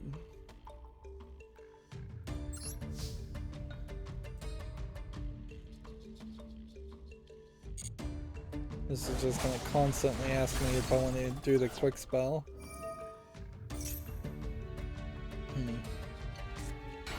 Doesn't seem like there's an update here, so apparently the PlayStation 5 Online is still down. Rocksteady's Suicide Squad has been officially delayed to spring of 2023. Which, yeah, kind of could have seen that one coming. Elden Ring has put out a patch that fixes an infinite death loop exploit that was ruining save files. Also fixes minor NPC issues. I think it may also fix the wall having a health bar glitch, which people were thinking that there was some kind of secret behind that wall, and if there was some kind of secret behind that wall, then they never found it. Apparently, Perfect Dark and Banjo-Kazooie could be the next Nintendo 64 PC ports. Which, okay. Perfect Dark coming to PC. You'd almost not want them to work on that, because if anybody, Microsoft could do that and should do that. Hey, apparently I won there. And that gave me 500 medals, which is way more than 50.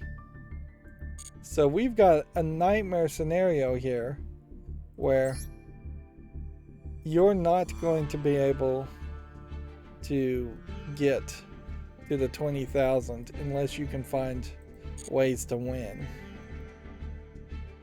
And that's going to suck. We do have a lot of rewards there. Extra.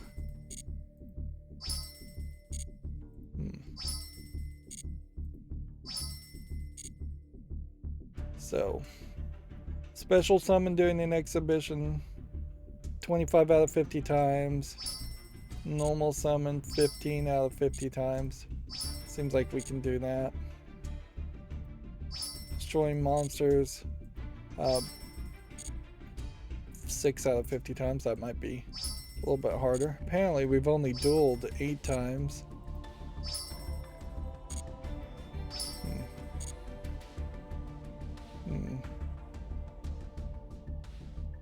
So quite a lot there. We also have to play some ranked to play some solo. Like we really need to play some ranked. Apparently we didn't unlock any new secret things, but here you can see you've exceeded your inventory limit. It was sent to your gift box. So yeah, we are back to being full, so we have all the protectors. The next thing to do would be to just pick one of these and just spend 600 there. And one arena dual field that we'll never use. And then we'll come over to the gift box and see if we can receive all of that. And then that pretty much still has us broke. So, well, we're not broke by any means. We're having the other problem of being too full. So we'll buy Gear Town also. I could get the other two right now. Fine. That'd be fine also, but we'll keep it separate. Alright. So to do daily quests, let's just play one of these. Banjo-Kazooie, on the other hand, as far as a PC port, would be fine. There are more than 25 fan-made decompilation projects. And if they learn the same tricks from each other, since most of these games were made or programmed about the same way, making a PC port of one gets you really closer to making a PC port of another. I wouldn't mind playing Paper Mario in particular, because like there's not a good Paper Mario sequel. Or no, actually I'm thinking about Mario RPG. I'd much prefer to play Mario RPG. There are Paper Mario sequels. But playing something like Pokemon Snap 1 would be a nostalgia experience, certainly, because I could just play the new Pokemon Snap game, which I am. Blast Corps would be nice for historical reasons. How many of these could I really play, though, through emulation without Nintendo potentially trying to sue you? Let's see. Blast Corps, Body Harvest, Bomberman 64, Conker's Bad Fur Day, Dinosaur Planet, Mischief Makers, Mystic Ninja, Snowboard Kids, Turok 3, and like those would be the only ones that don't feel like first-party Nintendo titles or Pokemon titles. If you start going at something like Kirby 64 or something, you probably would get DMCA'd into oblivion.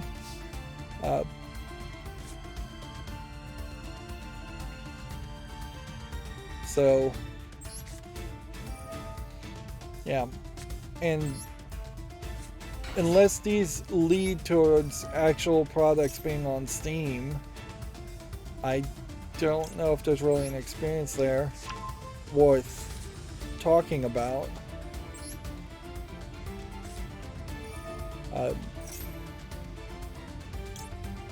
Because at the core of it, if I have to start any coverage with saying, here, you need to download this file, then you need to find a ROM that you've legally acquired, and then you need to run this program to do it.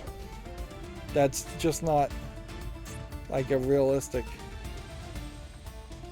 experience to expect people to have or do.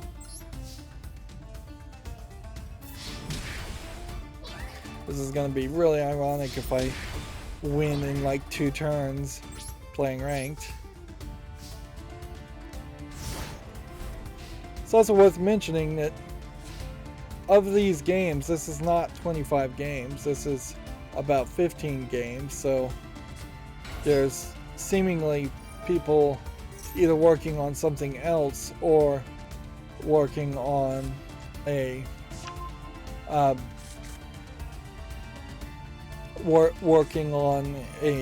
the same game, 2 people working on the same game.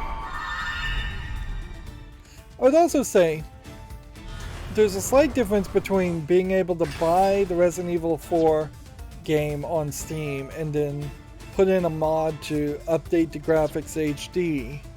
That's a very different experience, adding new content and new textures to a game you actually own, versus having a ROM that maybe you own the cartridge, maybe you ripped the cartridge and made your own ROM, certainly, but then you're playing it on a completely different system.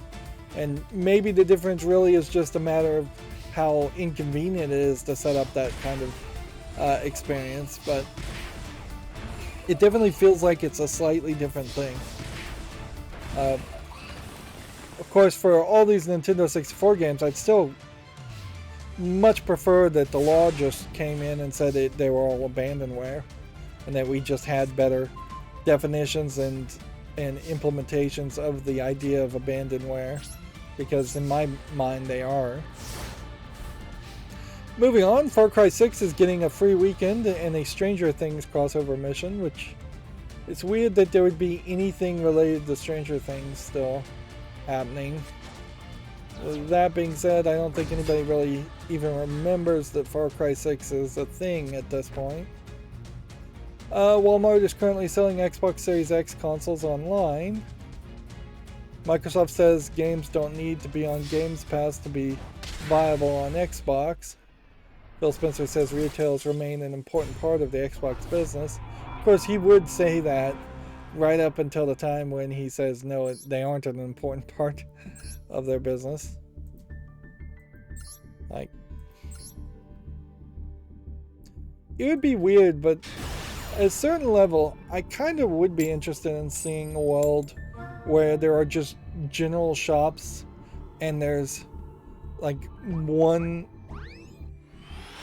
style of rice, like one seller of flour, instead of the ridiculous amount of square footage that we have for supermarkets selling a bunch of stuff that nobody really needs to eat or have. Like, despite Amazon.com's problems, of which there are many, the idea of shipping most things makes sense. Food, not so much, and clothing, usually not so much. But everything else, like an electronic thing, it's pretty much guaranteed to work or warranted to work, so it might as well just be sent and shipped.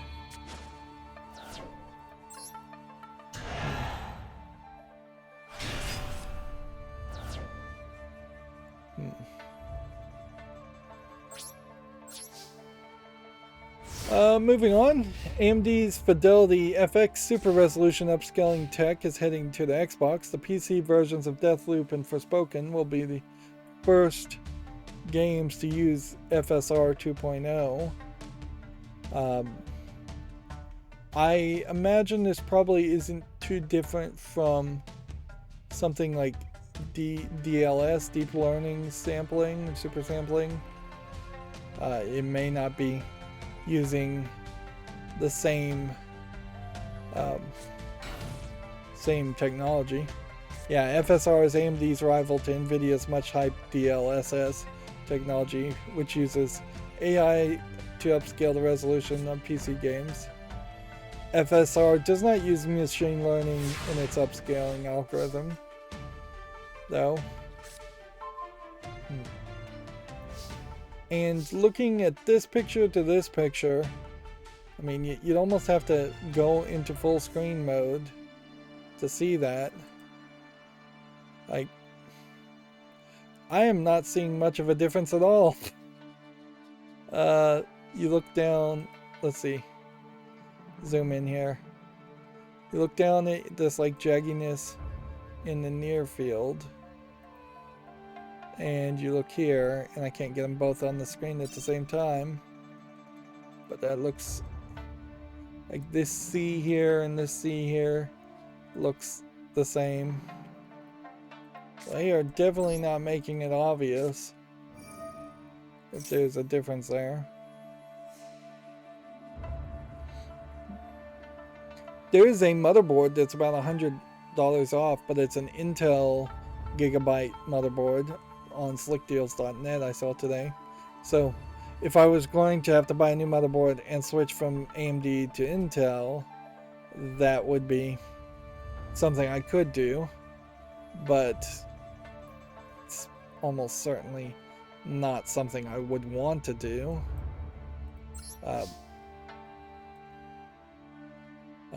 And fingers crossed, everything on my computer is fixed now. But who knows? Alright, that brings us to Gematsu, and some of these may be older articles. Aniplex announced a crime and rescue RPG, Infinity Souls, for iOS and Android. We'll leave that at that. Let's see. A visual novel, Kimi wa Yukima ... has been titled Winter's Wish, Spirits of Edo in the West. I did hear about Limited Run publishing a game that was like an infinite runner, where it was this like fat kind of bikini armored anime girl from. I wouldn't even call her an anime girl. I call her. She looks like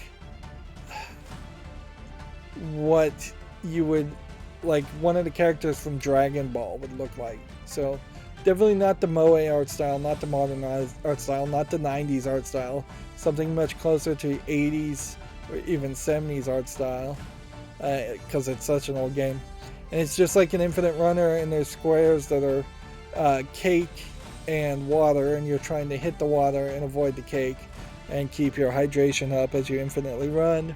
And when you've run out of hydration, the girl collapses on the ground, and it says something like "big butt bomb" or something like that, and it shows the world splitting in half, and just kind of saying, "Oh, she's fat," even though she's trying to exercise. It really was a very short thing, and it's odd that Limited Run would even bother to try and release that. But then it's not releasing the game because it reskins the character, so now her gut is not showing and less skin is showing. It reskinned the cakes to bombs. It reskinned something, the water to something else, and so it's being localized / censored in such a weird way for a game that really didn't have any relevancy anyways. And why in the world is Limited Run making a limited run for this game at all? They've, for the most part, felt like they were doing a good job of just releasing kind of new games in disc formats and putting out nice collections. So this really feels like an odd pivot in a different direction. And you almost have to assume that this is a dip of the toe in the water down the slippery slope of censorship, that to see how people react on a game nobody cares about, so that they could release versions of other games later on that people would care about being censored. Moving on, Imp of the Sun has added a Switch version. Again, I think we probably talked about this. Also, I don't think Imp of the Sun is out because I don't think I've seen any gameplay footage of this game. Sony Interactive acquiring Haven, we already talked about. Godfall is coming to Xbox Series One and Xbox One and Xbox Series and Steam on April 7th alongside an Ultimate Edition. God of Protectors, Card of Darkness is coming to the West. This is also from Limited Run Games. So I wouldn't be surprised if maybe they had a group negotiation from some Japanese publisher, and that's why the other game was being released and being censored. It may be very well being censored at the request of the Japanese company. We already talked about Witcher title and development using Unreal Engine 5. Almost certainly by the time it's released it'll be Unreal Engine 6, if not later. Anno Mutationum Physical Edition pre-orders open March 25th. This again from Limited Run Games. Yeah. Casey Hudson-led Humanoid Studios is developing a AAA multi-platform character-driven sci-fi game, which that is quite the mouthful. The new studio was founded by the Mass Effect trilogy director Casey Hudson. Here you can see some screenshots on the game they're making. There is a danger, certainly, if this game gets developed and comes out anywhere close to Starlink, that we'll have potential competition as far as the player base of sci-fi games deciding whether they want to play Bethesda Starlink or a Mass Effect creators new series. Both of them would be new franchises, and it would come down to just the advertisement and the hype around each individual game. And if you think about Mass Effect versus Skyrim, Skyrim probably had a little bit more interactivity, but Mass Effect had a little bit better story. So it would be a tough call, certainly without any more information. We already talked about them getting folders, the Nintendo Switch getting folders. Momotaro Densetsu Showa Hisei Rawa Motaibin sales have topped 3.5 million. I always think this is a train game, but it's actually more of a Mario Party game, board game. It clearly, with this number of sales, needs to be renamed something and brought to the West. Like, the game, its core gameplay mechanic must be good for it to sell that much. So bring that over to the West somehow. And maybe you have to localize a game like that a lot. Maybe you don't have to localize it much at all. Maybe you just need to put some explanations as to this is what's going on, or these trains represent different regions or different time frames of Japan.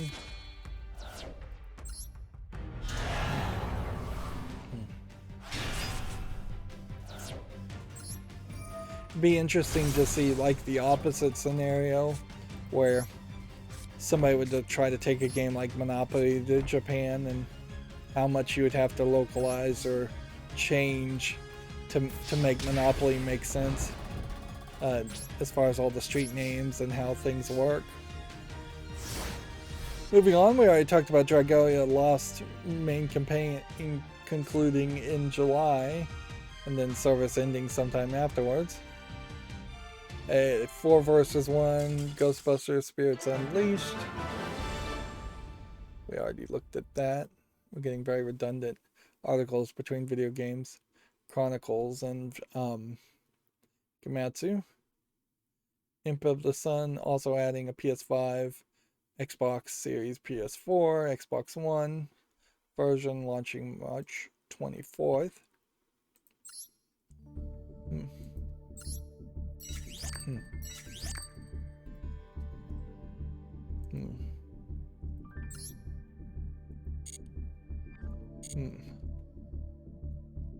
Alright, so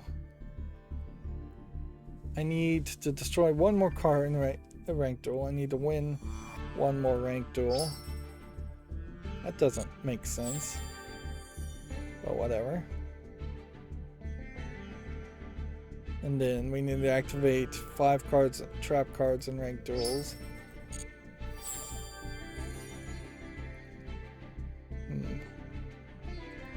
So let's stick with ranked duels. And almost certainly I'm going to have to do the festival just off screen. A game called We Were Here Forever launches May 10th for PC, PS5, PS4, Xbox Series, Xbox One. Everything practically except for the Switch. Although if the Amico comes out and that actually is a new console that actually is worth mentioning, I may not be able to say everything except for the Switch and be as accurate. I'm not being particularly accurate even now if I said everything except Switch, because smartphone games often are not even a consideration, or smartphone versions. What kind of game is this? A multiplayer adventure co-op.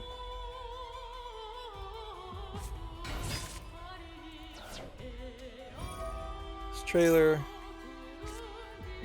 is not really showing a lot. Just a teaser.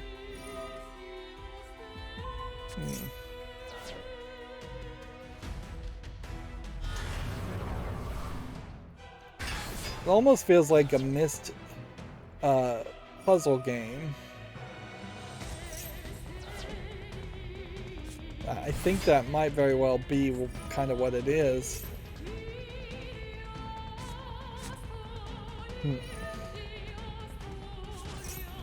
And I guess it's launching for PC on May 10th and later for everything else, if I didn't read that correctly.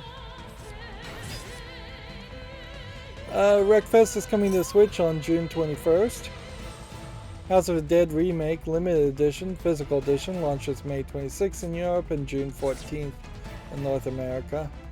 And this is typically why you buy a limited edition, is for some level of collectibles, although little paper cutouts and stickers is not much of a reward.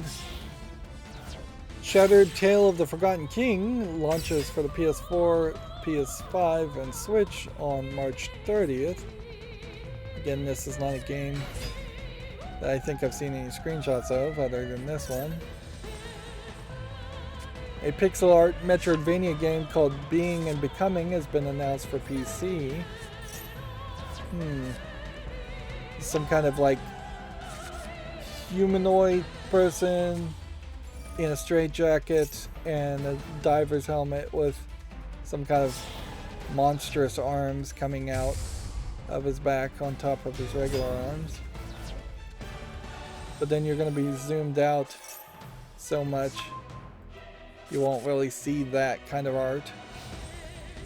Otherwise, it does seem like it is just kind of a more horrific art style Metroidvania game, which is fine. Like, it really just comes down to how long these kinds of games are and how good these games tend to be. Because if they're bad, that's one thing. If they're good, that's another. Axiom Verge was kind of an example of that. Seem to have this like chain that follows you behind, and you can use the shift into maybe different weapons. And it seems like there's a lot of hack and slash and more of an emphasis on fighting individuals instead of fighting large groups of people. Looks fairly fluid in its animation style, which that gives me some hope, certainly.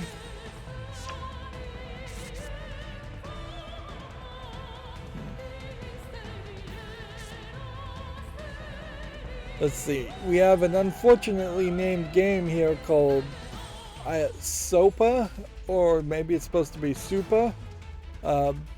It's an emotional narrative adventure game announced for Xbox Series, Xbox One, and PC.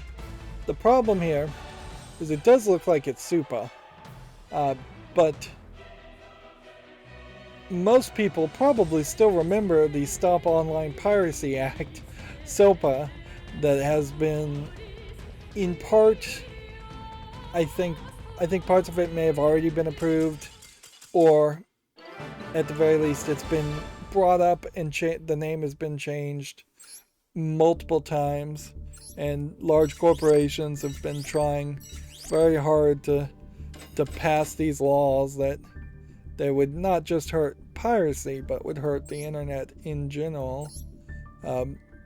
Is definitely a law written by lobbyists, and in conjunction with senators and congressmen who have no idea how the internet even works. So now is definitely not the time to have a game called SUPA. So I would almost certainly bet that this game changes its name.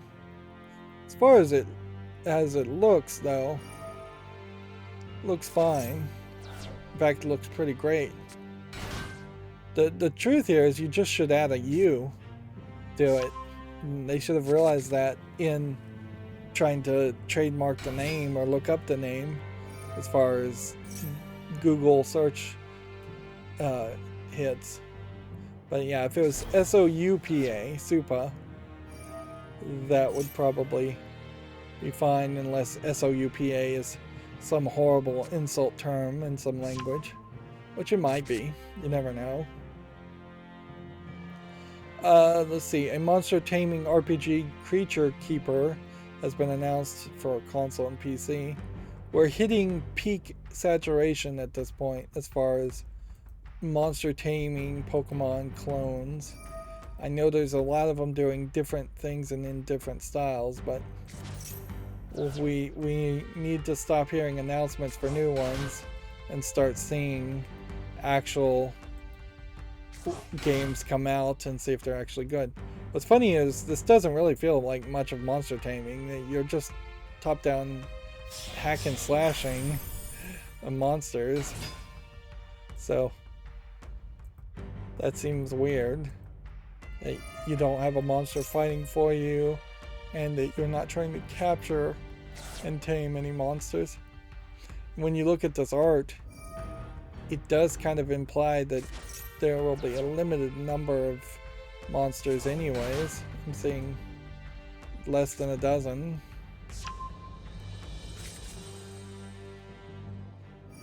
Cassette Beast has a cozy trailer, which I vaguely recall a game called Cassette Beast.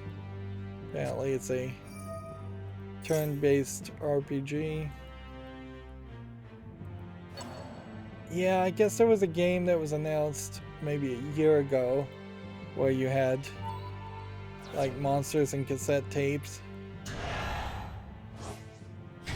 What's funny is a game like this is very quickly losing any relevancy because even a like direct Pokemon remake with this art style is not good enough, and you would just expect everything to look much more like Let's Go Pikachu, Let's Go Eevee instead of focusing on a flat 2D art style or a remake of a flat 2D art style. Even the Pokemon remakes are going with a chibi 3D art style instead. Let's look at some of the games that came out on Steam. Here we have one called Project Zandata, which is already mixed, so that's fairly easy to dismiss. I was going to anyways because it's an online PvP game. Here we have a game called Underground. And there's more and more is going to become a case where I want to move fast, and to be cautious and move fast, I'm going to have to put a game like this on the follow list, when in all reality, if I just spent another 2 minutes thinking about it, I could probably dismiss this completely. But moving fast is the name of the game. Blocky Go here obviously is nothing. Pixel Art School. And today is Wednesday, so I'm not expecting to see any anime moe girls or nudity, but heck, we're getting a girl in a towel.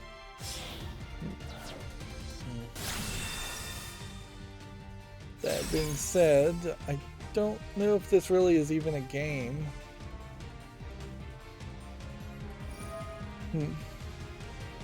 It's designed for people who want to start drawing pixel art, therefore it basically explains the expression and techniques of pixel art.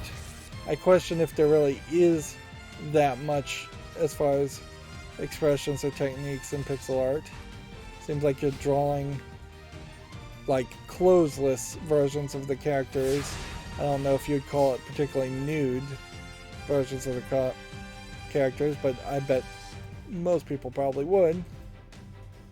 So a significant amount of this is drawing it yourself, and then there's a demo. Yep. Feels a lot like the kind of scammy how to draw manga books or how to draw anything books that you used to see in bookshops.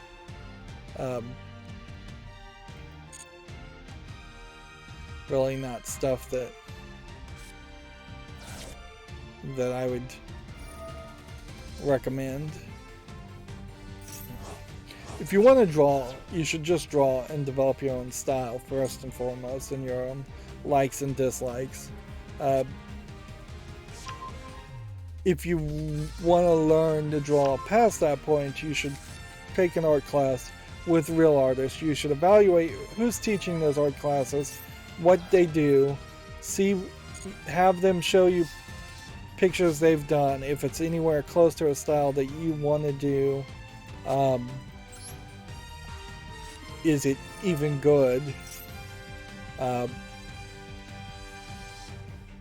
Like there are like concepts like shading, shadowing, and rule of thirds and perspective and things like that you do need to learn from some kind of basic art class. But then there is also a lot of just technique and practice and drawing every day that has to happen. And if you're not committing to that and doing that even before you take your first art class, then you're almost certainly not going to be able to put enough time into it. So the how to draw books don't give you enough information. They don't give you the right information. And that just creates this almost diet scam like system where they can just always blame the people reading the book as to why it's not succeeding, instead of blaming the book not actually teaching. Alright, well, I am trying everything here, but as long as there's somebody that can counter cards.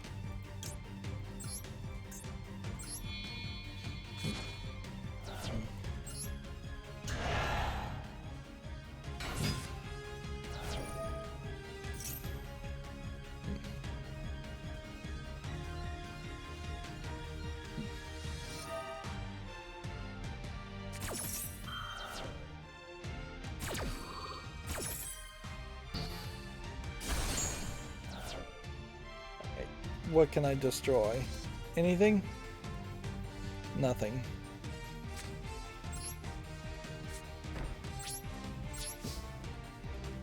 Next we have a game on Steam here called A Maze Thing, which just looks like a pretty generic maze game. So I'd say no to that. Here we have a game called Blobby Jump. Yeah, I really don't know if there would be any Steam type software that would be acceptable for drawing.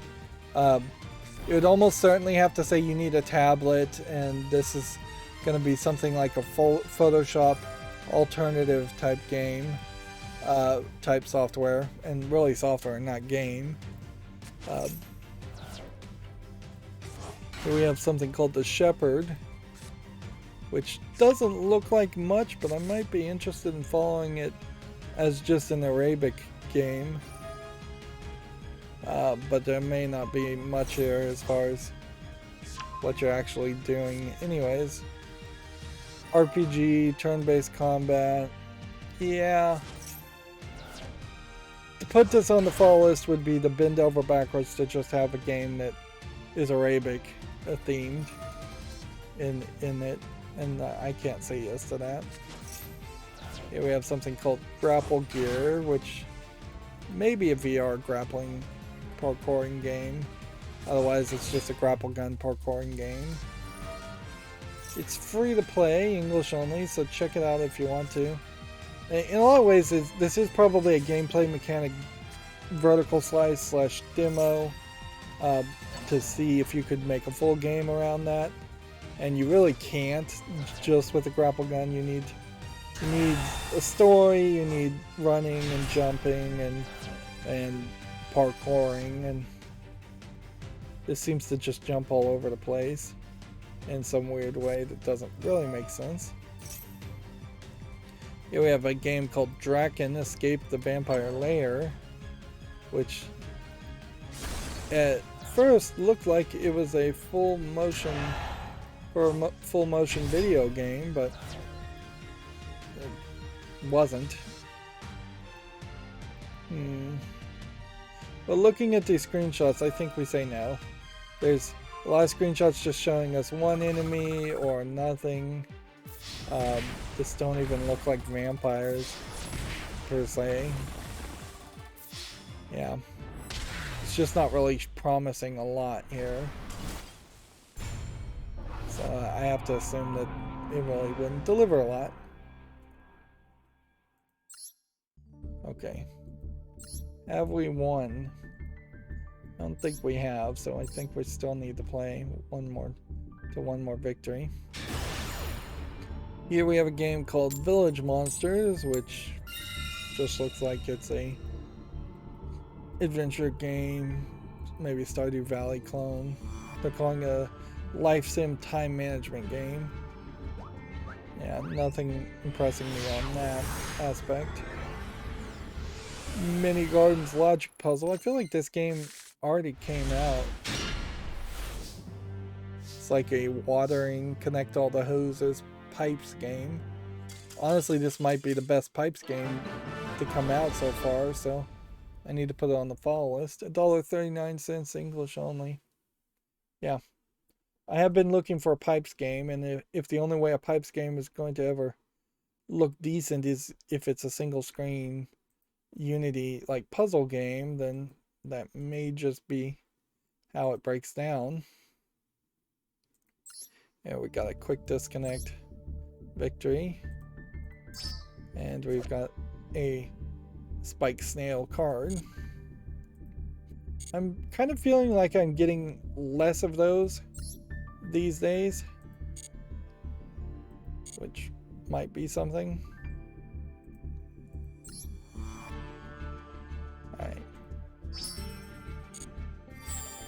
Destroy a card in ranked duel. Play in solo mode 3 times. I think we'll just play in solo mode 3 times. As far as bonus packs here, we're at 351. So I'm wondering what the maximum here would be. Whether it would be 500, 1,000, or what. Because, yeah. You get, if there was 1,000, you would get 2,000 cards. And if they're guaranteed to be new cards, then that would potentially get a complete collection for me. You can see at the moment that while we do have a decent number of these cards, we don't have all of them by any means. So I am just waiting till the next expansion of cards comes out, which I keep expecting that to happen.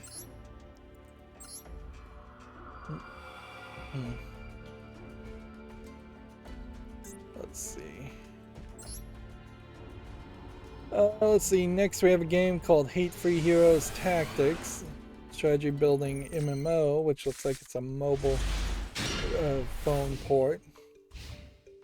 Hate-Free Heroes sounds a little SJW woke for a video game.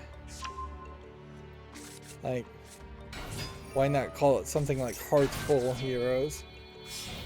This game, The Dark Realm, looks like nothing of interest.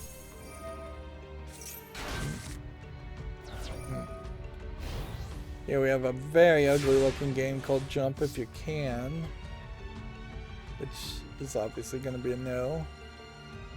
Here we have The Last Sunshine Rekindled, which was a top-down twin-stick shooter. Looks like roguelike bullet hell is what it's tagged as. That's going to be a no also. Here we have Mad Experiments 2 Escape Room, which pretty much any escape room is going to have to be considered as far as possibly, but not guaranteed by any means. This is a new deck.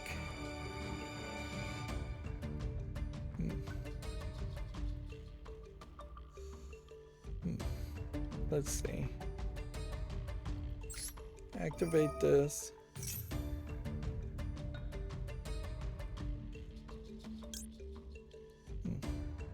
Take this. Summon this. Set this. Set. I could have probably gotten a different Blackluster card.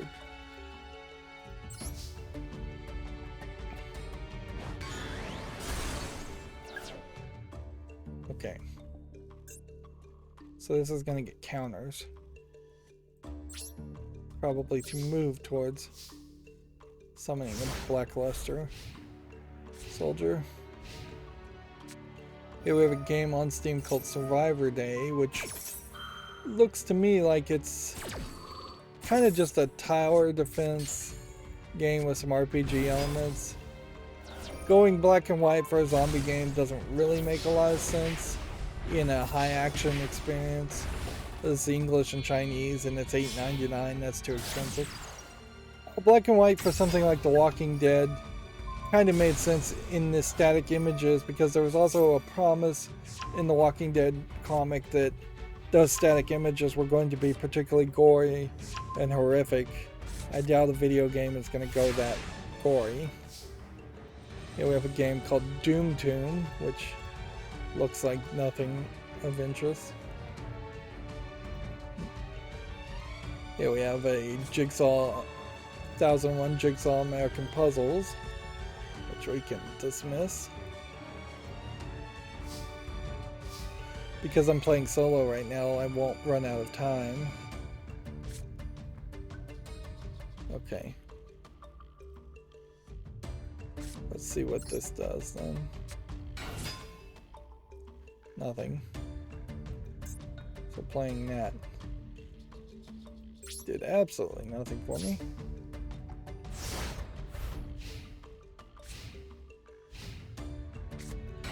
Back to Gematsu. Soundfall has added a PS5 and Xbox Series version launching this spring. It's kind of interesting to have what looks like a musical game and a gun. As far as what the actual game looks like it is just a top-down twin-stick shooter, unless it's doing the whole cadence thing where you have to move on the beat, which it may very well may be a case where you do have to shoot on the beat. We've seen that happen in a couple of shooter games, and as someone who just really has no rhythm, I would never try to play any of those games. A choose-your-own-story multiplayer adventure game called Baladins has been announced for PC, which choose-your-own-adventure may not mean much. I guess the question is this level of flat 2D art style saving them enough resources that they could make a lot of branching stories to really have a choose your own adventure experience like a branching visual novel? Or is it going to be you get 3 or 4 options and it makes you feel like something has changed or something's different, but that's it? Right. Do we want to just immediately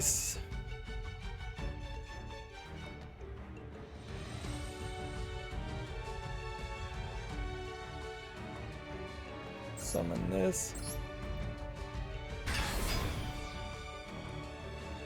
Okay. We'll just do Swords of Revealing Light. And we'll see what happens.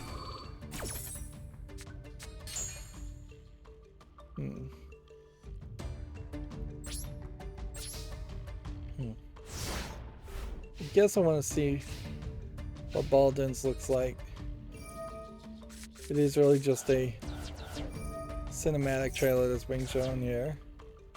I'd say this art style is a little rough, but you'll be zoomed out enough that it won't really matter.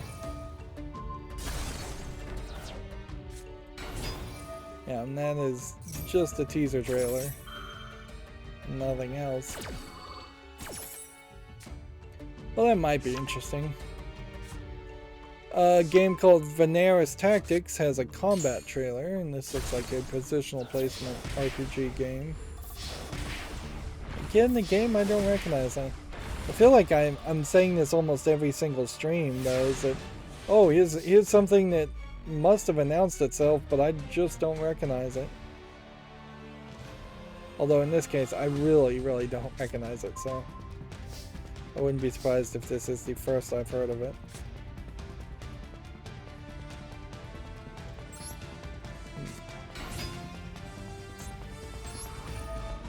Let's see if this works.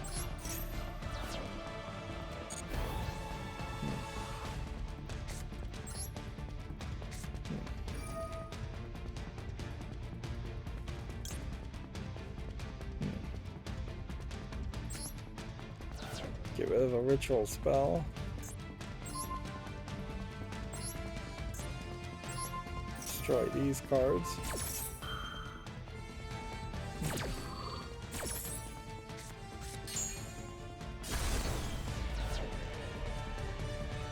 Ah, man. So this was a Blackluster soldier for 3,000. I may have just been able to attack.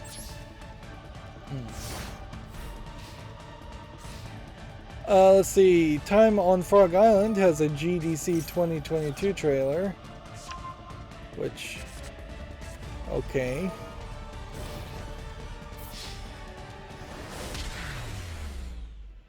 Looks like there might be something here. As far as a game. What is it actually coming out on? Pretty much everything throughout the summer. Let's see. Soldiers adds basically every console. PS4s and Xbox consoles launching May 19th. I'm gonna try this one more time. Suffice it to say, I'm not making great progress down these lines of these special decks. Which is fine. Because we're still gonna always get daily quests, and there's no real benefit from rushing through it. This Soldierers definitely looks like it's a collection of different fantasy style characters fighting. Which, there might be something interesting there. Blossom Tales 2, The Minotaur Prince, as an introduction to alchemy trailer. Yep, and again, not a game I recognize.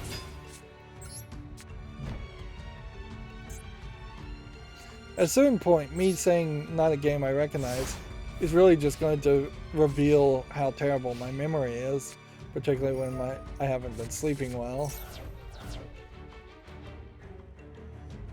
This looks like a Zelda game with alchemy elements, which... okay. Having just played Link's Awakening, playing something like this would be perfectly fine, because I imagine this is not too much longer than a standard Game Boy Zelda game. And with that aspect, let's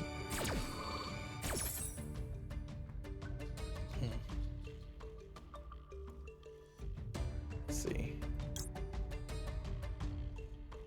Let's just start here. Blackluster Soldier.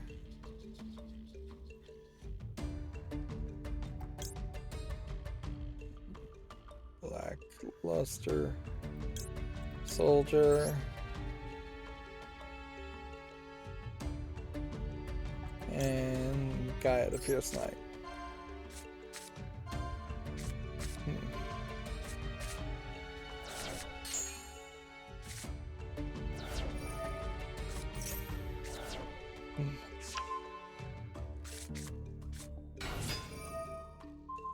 So I wonder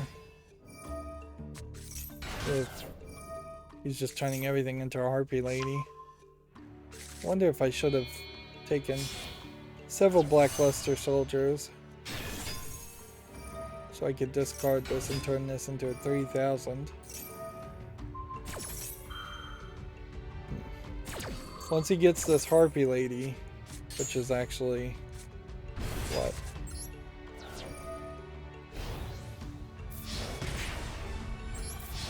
Cyber / Harpy Lady. Once he gets them on the field, he seems to have a very high chance of winning.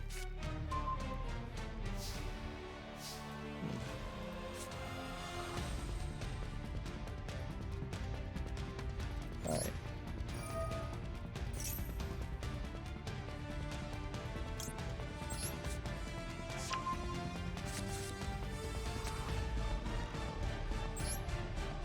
Let's just ritual summon this card. And we'll go ahead and use that.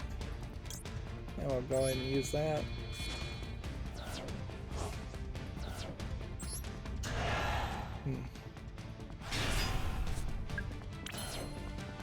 Okay.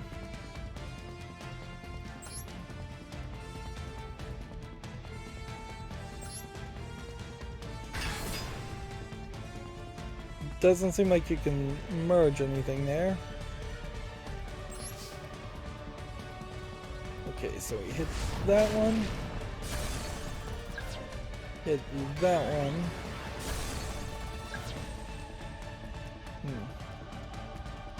Switch over here. Activate this.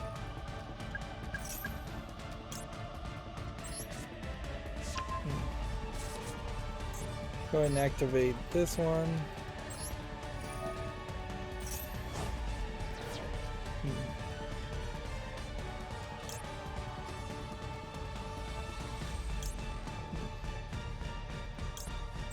Take this.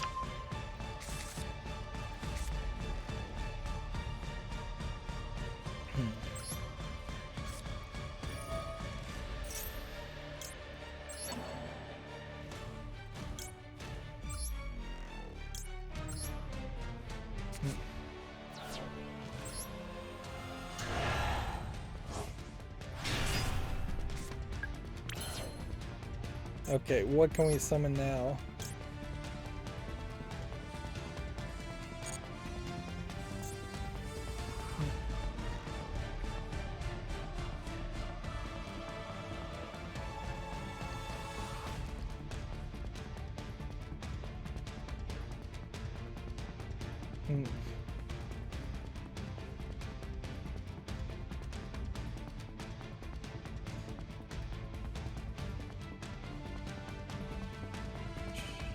What is the effect?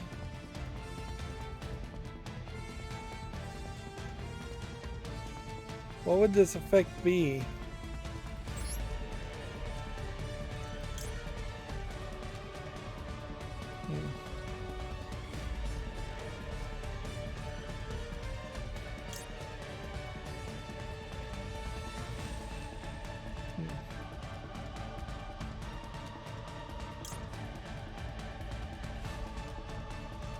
Let's do this one.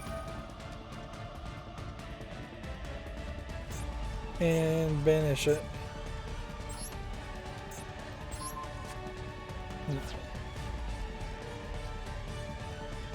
Okay. I think we've got a win scenario here. But I'm having to learn quite a bit as this all happens.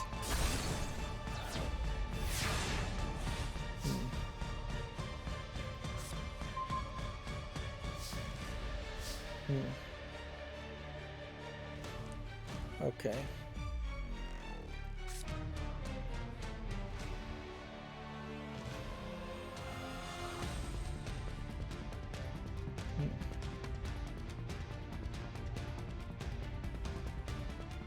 Okay, if I take this here and then activate this way, tossing that gives that 3,000. And then if I activate this effect,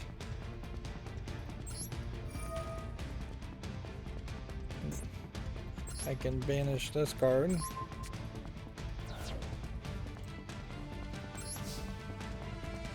And then victory.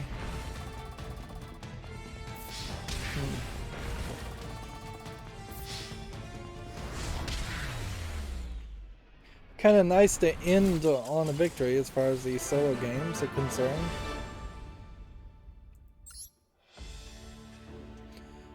And that definitely feels like an experience where I learned a little, but I also definitely just got lucky. So it feels about 50-50 there. That gets rid of the solo mode, daily quests for a while. Then destroy a card in ranked mode, or focus on playing more of the exhibition. I think we'll just focus more on playing the exhibition. Moving on, a physics-based multiplayer brawler Bear Butt Boxing has been announced for the PS5, PS4, Switch, and PC. Which, honestly, as a fan of Punch-Out, I just don't think the Bear Butt concept or gimmick there is something that improves the idea of the game at all. Somebody thought of a funny name.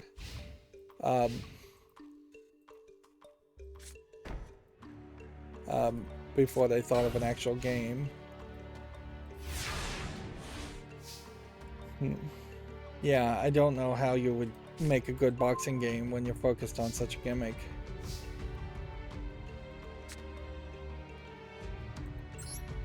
Let's see. I think you want to summon this. Then set this. This is a quick play. Do a continuous spell.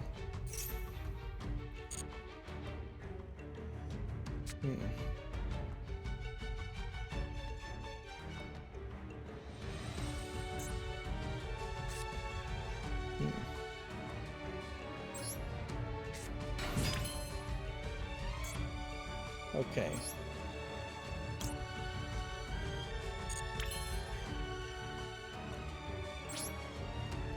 What does this ability do?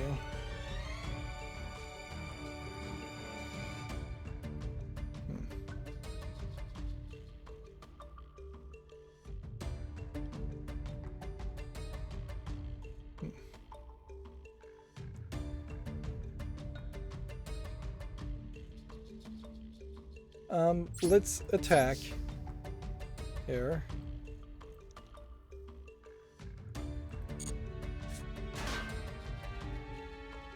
And then just not do anything.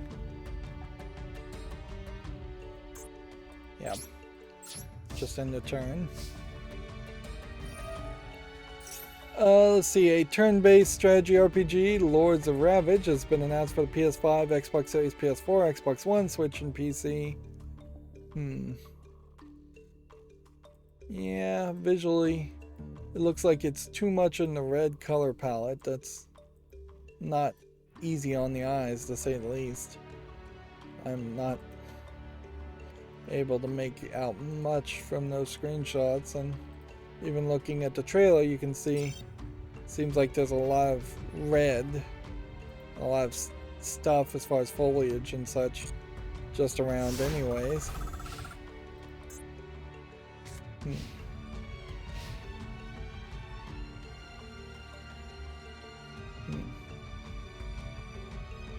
So this guy's gonna just get more life each turn.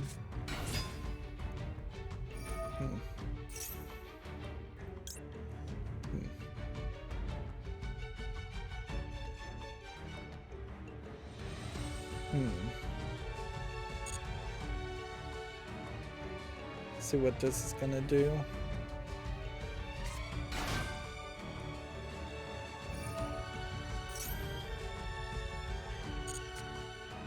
See if he's gonna try and summon something big, and then I'll use this.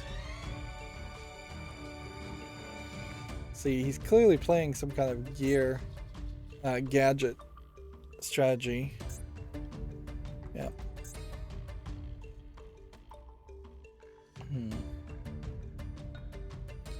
And so we should oblige and destroy his strategy. Let's see, the strategy RPG Kaiju Wars launches April 28th for PC and then later for PS5, PS4, Xbox Series, Xbox One, and Switch. Or consoles. I do want to see Kaiju War potentially be a good, successful game. It'd be nice to see a Kaiju game succeed.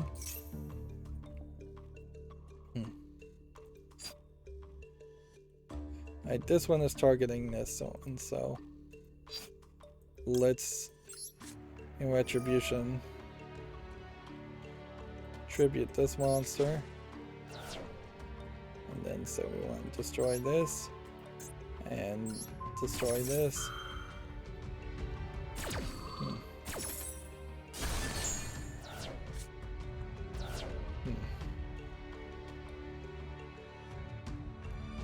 Let's see. Gamatsu says a twin-stick shooter tower defense game, Slaycation Paradise, has been announced for basically everything. All the consoles and PC, except mobile. I don't know if this is supposed to be a little fat boy or a little fat girl in the background, and then you have it looks like husband and wife and daughter.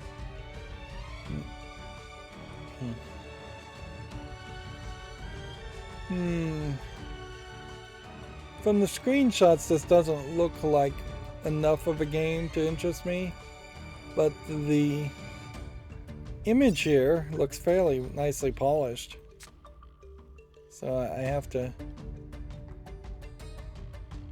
applaud that.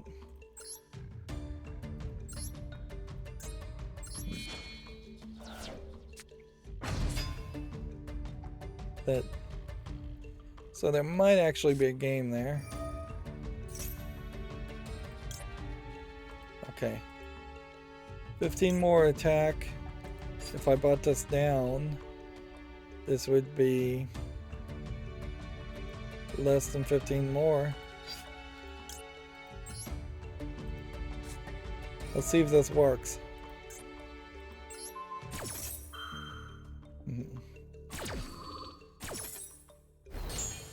That brings me down to 1,000.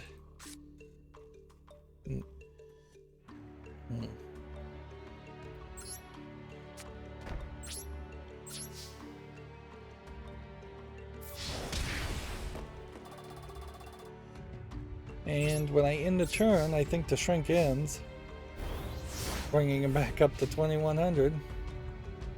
Wow, that worked very well.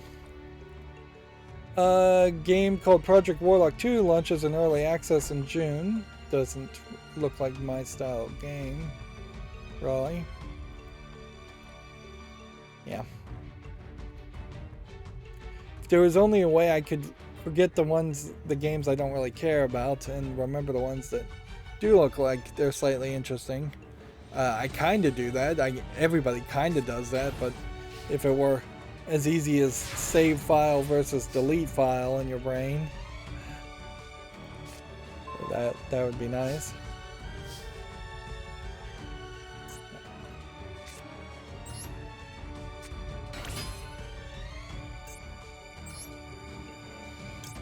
Yeah, I don't want to make that.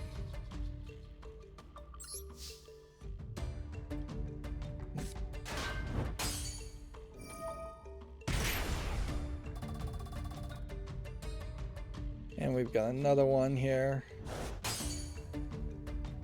that we can't destroy. Let's see, a game called Turbo Overkill for PC launches in early access on April 22nd. Which, yeah, I don't think Turbo Overkill looks like anything. Yeah, there might be something to this. Just like constantly shooting guns. Nah.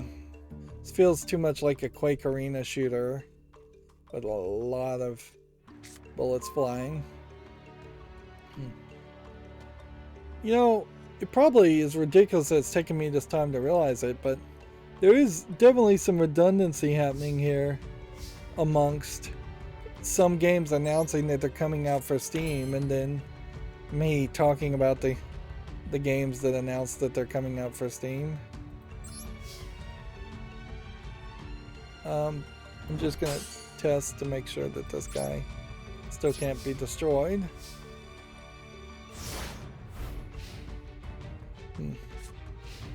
The most interesting thing about Turbo Overkill is that it's being published under the Apogee label, although I'm almost certain that Apogee as a company is not the same Apogee that existed a long time ago.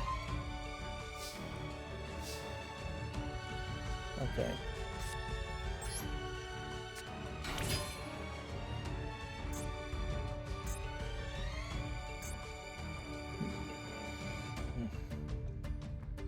Let's activate this.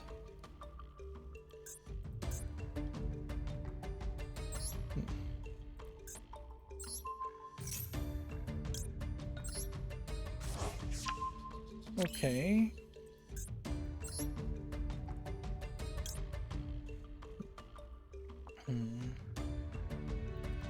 Does any of this potentially let you destroy a car? Card. 2+ monsters.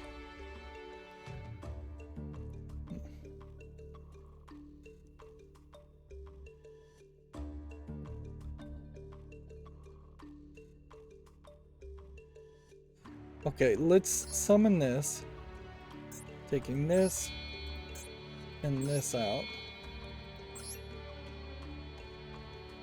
and we'll just put that there.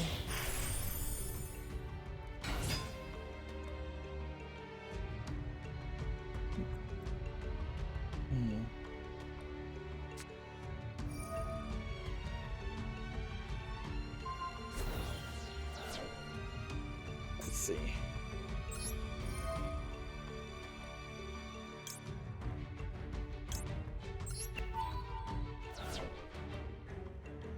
Monster you control.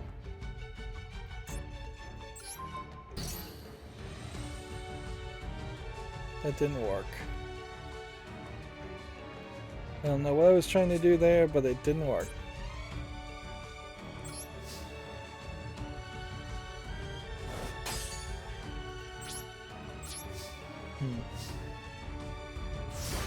Let's see, a game called Mecha Jammer version 1.1 update, The Refracted, launches March 24th. So apparently Mecha Jammer as a game has existed already. And the video's not even loading.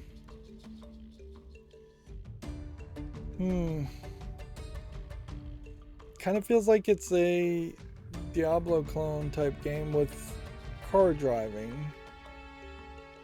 as an emphasis. So I suppose that is an interesting thought, is if you could potentially take a Diablo type dungeon crawler experience and add a lot of driving and racing around that experience and use that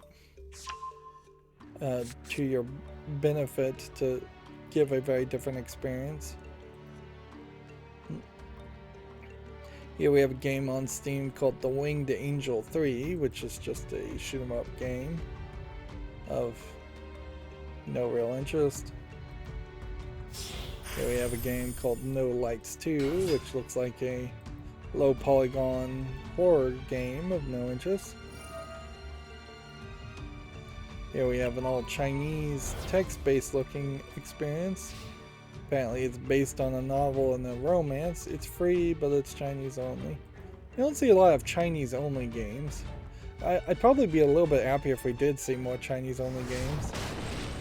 Here we have something called Curse Quest, which looks like it's a difficult puzzle dark platforming game. And I think I would just say no to that. I just don't think that I want to play a game that is just all in shadow and silhouette.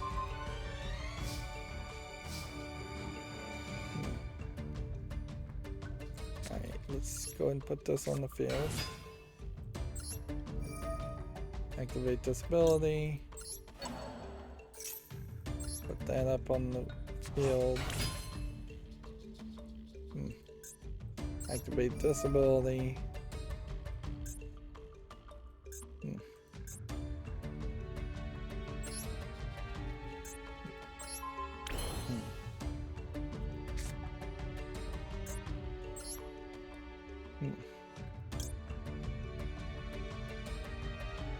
Well, I think everything tells me to do this.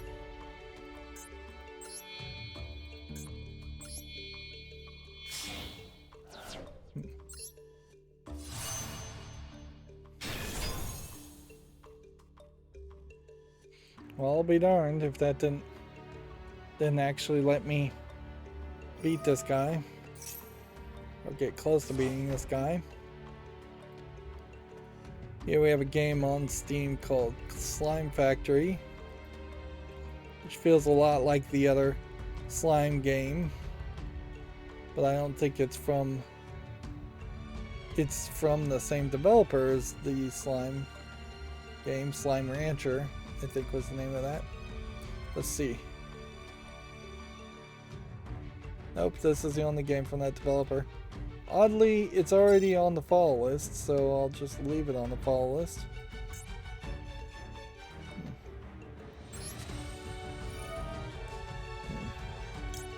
Take that and that.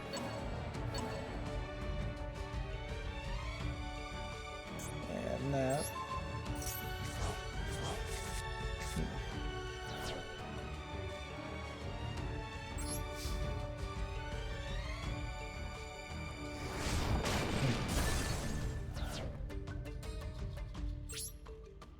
And I don't think I can play any more cards, so we'll end there. This Slime Factory game definitely doesn't look as polished as the other Slime Rancher game. Here we have a game called Minable and Create, which is an RPG maker type game, trying to help you create games in Sandbox instead of actually play a game. So no to that. Here we have a game called Seraph's Last Stand, which looks like nothing of interest. Here we have a game called Hero Ring, which looks like nothing of interest. I've already been going 3 hours. I'm really slow, but it's not super surprising either. Wild Earth Africa. I'll give this a follow, but it's probably not visually polished enough. Because I streamed early on Monday and late on Wednesday, we effectively have another 12 hours of announcements. Zone of War here is nothing of interest. Of games that would have come out on Steam. Sinking Structure, Silo and the Lost Child Log 4. We can obviously dismiss this since they're flooding Steam with these games. Super Rolling Heroes. Probably nothing here, but there might be a game there. So I'll give it a follow. Saint Maribel. Looks like this is a anime joke troll game. I don't see a real game here though. Yeah. But then again, also not an adult game, I don't think. $17.99 Japanese full audio allegedly. Like exposed skin and sexual jokes seems to be about as much as you're gonna get. I'm really starting to wonder if that is just the new standard and the new rule, is that they're intentionally just going to not allow for any other type of adult content on Steam. Alright, let's do this.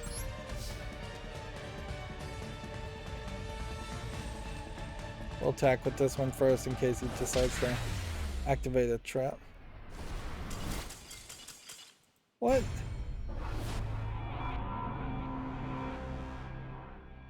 What the heck happened there? How did I just attack something with 0 and reduce my life points to 0? That's some great ABS. You definitely are not getting rewarded much for playing. Like, you might as well just sit around and suicide yourself fast for 50 versus struggling to try to get 500.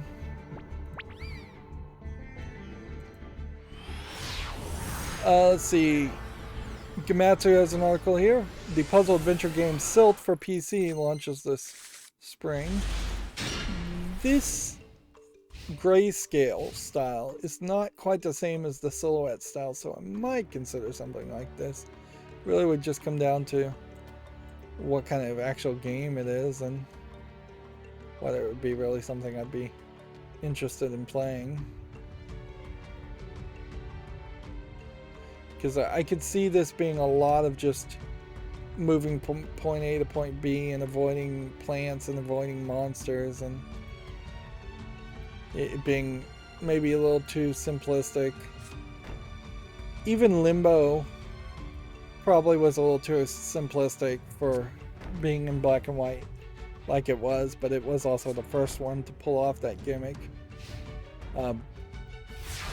A game called A Space for the Unbound adds a PS5 and Xbox Series versions and has a new trailer. It looks like this is pixel art. And they're wandering around a crazy environment.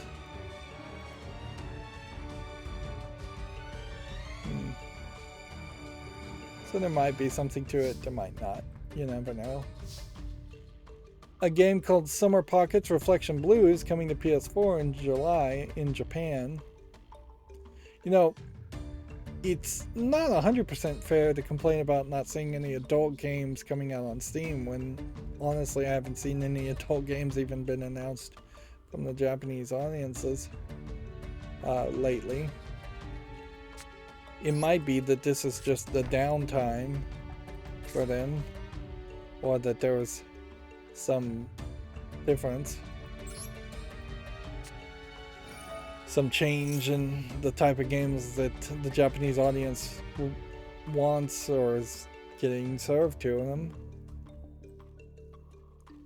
Let's see.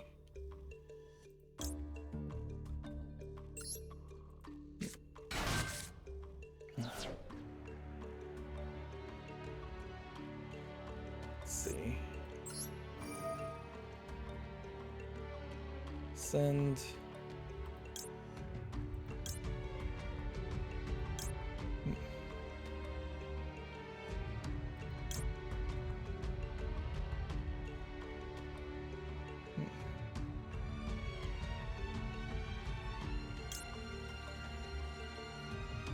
This to the graveyard, I think.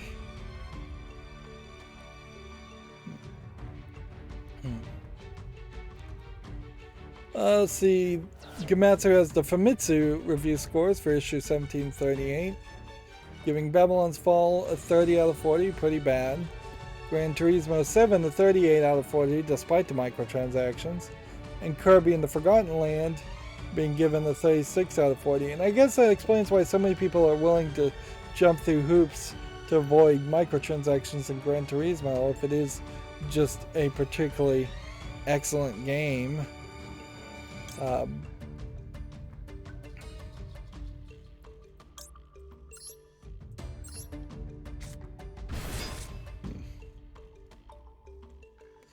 You wouldn't really, I wouldn't have bet that Kirby would have been better than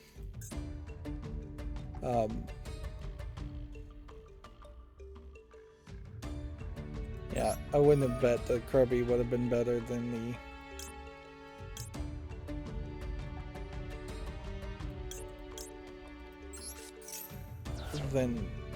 Gran Turismo. No, I mean to say it the other way around.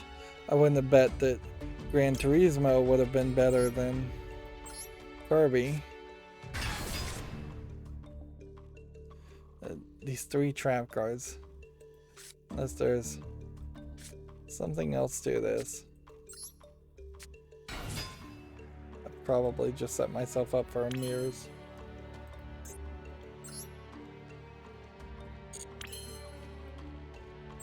Yeah.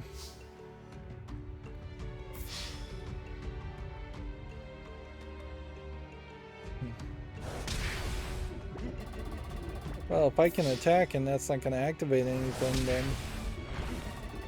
Wow, I may win.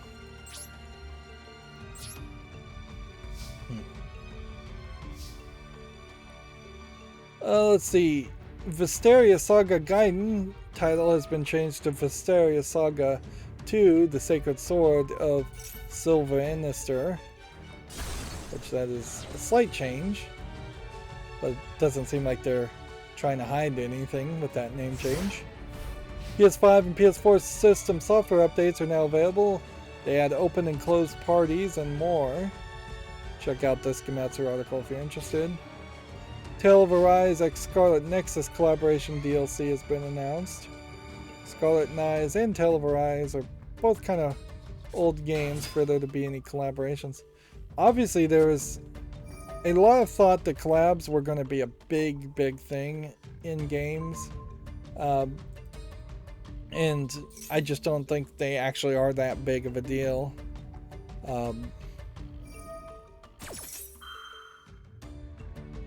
Yeah, I just don't think the collabs turned out to be that big of a deal, and the Japanese thought that was going to be the next big thing a couple years ago, and that's why we're starting to see some of these games that came out a year or two ago coming out. Also, I wouldn't be surprised if collabs were planned and then postponed because of the pandemic and all. How did I end up with a 400-300 character?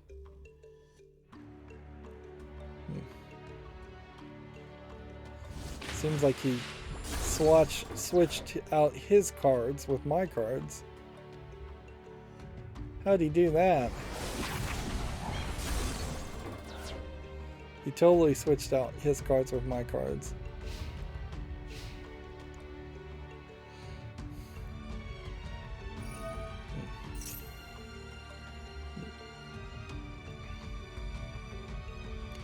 Anyways, moving on. We need to wrap up today. Suicide Squad Kill the Justice League has been delayed to spring of 2023. I talked about that. Relayer has a theme song trailer if you want to check that out. Psycho Shooting Stars Alpha is coming to the PS4 on June 30th in Japan, and Shooting Stars Bravo on July 28th, which I assume these are shoot 'em up games. Yep. Here we have a game on Steam called Grub Dash Driver Food Delivery Driver Simulator. I don't know why you'd even do a driving simulator game like this. Why not just become a Grubhub delivery driver and make yourself some money if you wanted to experience that? And then you fairly quickly realize why you don't want to experience that, I would imagine. Running an animal shelter might be interesting. I did briefly fantasize about the idea of having like a pet daycare, not so much an animal shelter. But almost certainly you'd have to be in a fairly rich region for it to even have a chance to make profit. And I imagine there's more hidden fees or costs and expenses than you would realize just starting off or just thinking about it.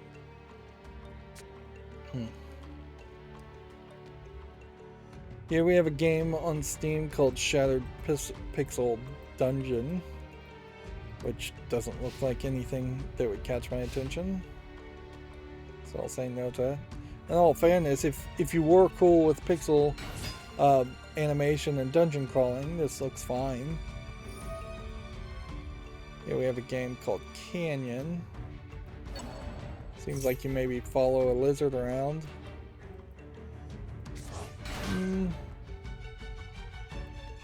I don't think the visuals are quite polished enough to consider this. Plus, I don't really want to play as a lizard or gecko or whatever reptile in a desert. That seems like that is a kind of pointless experience. It's also early access for really no reason. $8.99 English only. Here we have a hidden object game from Big Fish Games. Cursed Fables White as Snow Collector's Edition. Selling for $12.59. Here we have Quick Words, which this is Wordle, but seemingly like 5 different Wordle boards at once, and visually polished enough to maybe consider it, although I'd probably say no. It's English only, it's $4.99, that's pretty expensive. Remember, Wordle is free, at the moment at least.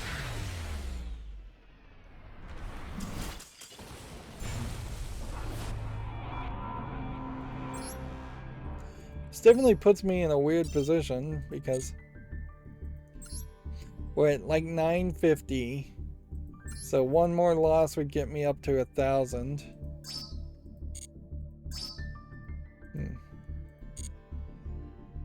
But 1,000 is only a 1/19th of the way there. Like, you're gonna need some victories. And this will give me crystals, and I may very well off screen have to spin these crystals. And then we need to continue to play the exhibition to get these exhibition challenges, campaign challenges completed. Normal summon another 23, 28 monsters. Destroy monsters' opponents on the field. Seems like that might be particularly difficult. Also, probably destroy a card in ranked mode. And I can ignore all the unlimited missions, certainly. Those will eventually come, but there is a timer of 7 days on these and 10 days on these. And the good news is that this event is a lot longer. So it's not just 3 days over the weekend like the last event, but it still feels like it's going to take a lot of effort. We're not getting any secret packs, and apparently it's 10 days left until this and this ends. So at the end of this festival seems to be the big point where everything comes about, and we see the first major upgrade. This selection pack, Rivals of Legends and Stalwart Force, either ends April 3rd or comes out April 3rd. This Battle Pass ends in 10 days also.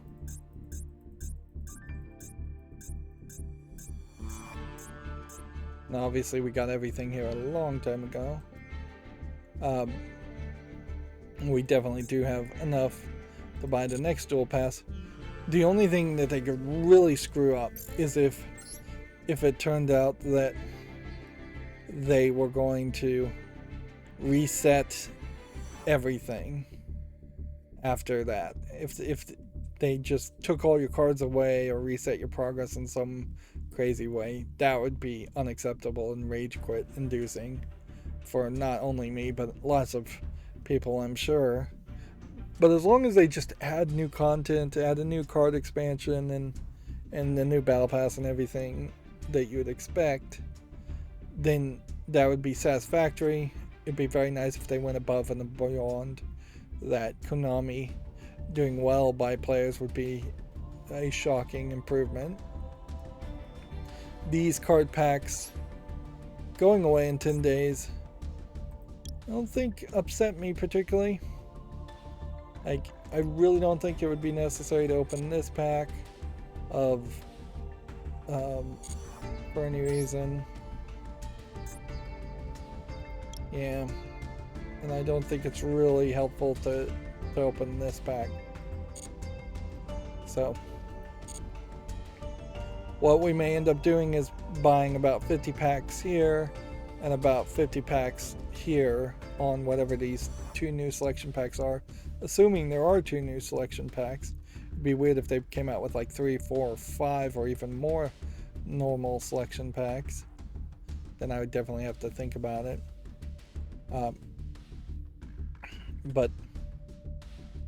And there is definitely a chance that whatever the new expansion pack is, if it is not something of real importance, then it may be a case where you just open like 10 packs of this, and then you have some secret packs, and then you find a secret pack that gives you cards that would be better off. It is also very possible that we get a new structured deck and that changes things, and we just end up buying 3 structured decks. Anything is really on the field as far as purchases, so we could get new bundle deals also, and the bundle deals would be the best option.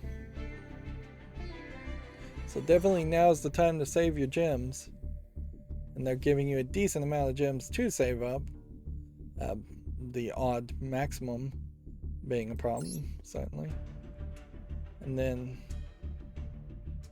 I guess if you really needed some gems, you could buy bundles for $30. It's kind of interesting that the most expensive you can even buy here is $80, which gives you half of the maximum. I can't help but assume that there's going to be some inflation that happens as far as the amount of gems you need to spend to get everything, or the amount of cards. Anyways, let's wrap up.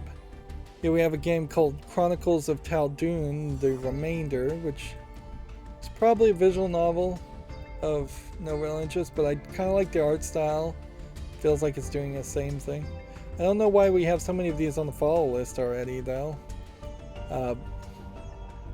Here we have a game called Trick Shot, which is too yellow for its own good. The idea of like beer pong and trick shots, it's not a terrible thought, certainly, but it is terrible to put it in a giant orange room. Here we have a game called Super Bugs Awaken, which looks like it's a first-person shooter against bugs, but it's an online co-op too. $11.99. So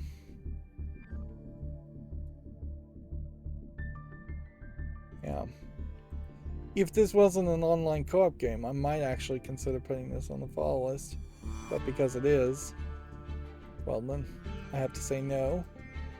This game, Let's Go, just looks like an asset flip first-person shooter, so obviously no to that. Rebels Under the Spell of Magic Chapter 2. Looks like a kind of nicely animated visual novel in the first couple screenshots, but then you get to this screenshot and it's not showing you much. Then you get to this screenshot and it feels like it's a bunch of copy and paste characters.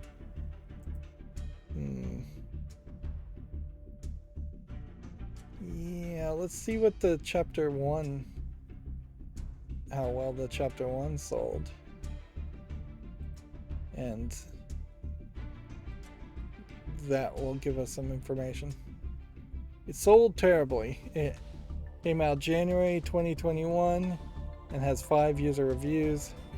Looking at the first game, it looks like it's mostly the exact same visual assets just being flipped as Chapter 2, which almost makes sense as a Chapter 2, but Chapter 1 really would have had to succeed, so obviously no to Chapter 1 and 2.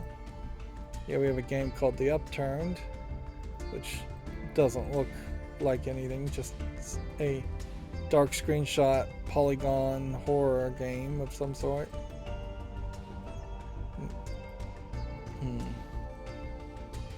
Yeah, no to that. Here we have Adventures of Samuel, the worst game ever made. Well, I'll take his word for it and say no to that. Then, here we have a game called Cheesy Chicken, or Chessy Chicken, which doesn't look visually polished enough. Here we have a game called Under the Warehouse, which looks like a dark screenshot, low polygon horror game. So, another nope. And then finally we have a game called Rejoinder, which is yet another nope. Just not enough polish there.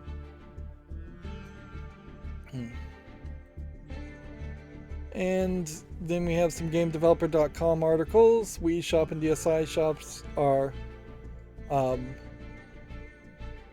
offline and nobody knows why. The update here is the situation has some wondering if Nintendo has finally pulled the plug on both storefronts. Square Enix wants to innovate on classic genres and create XR experiences, what is XR experiences? Is that augmented reality? Extended reality? Yeah. Square Enix wants to do a lot of things, but then fails to actually fund any of those things and then complains about those things not making money, so I don't know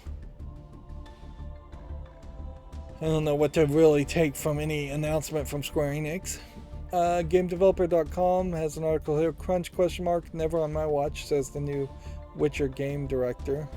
And I guess this is maybe why we got a new announcement for a new Witcher game, is because they have a new director and he's going to try and take it in a different direction. I wouldn't be surprised if he specifically made the decision and pushed for moving to the Unreal Engine. Let's see. Also, EA has launched an educational partnership to teach STEAM, science, technology, engineering, arts, and mathematics skills in UK schools. Which STEAM at this point, I've heard people even add a second A for athletics. It's basically everything that schools were supposed to be teaching anyways. By default, every school should be teaching every student science, technology, engineering at a certain level, arts at a certain level, and mathematics. The only thing that's not being mentioned would be PE at that point, or music.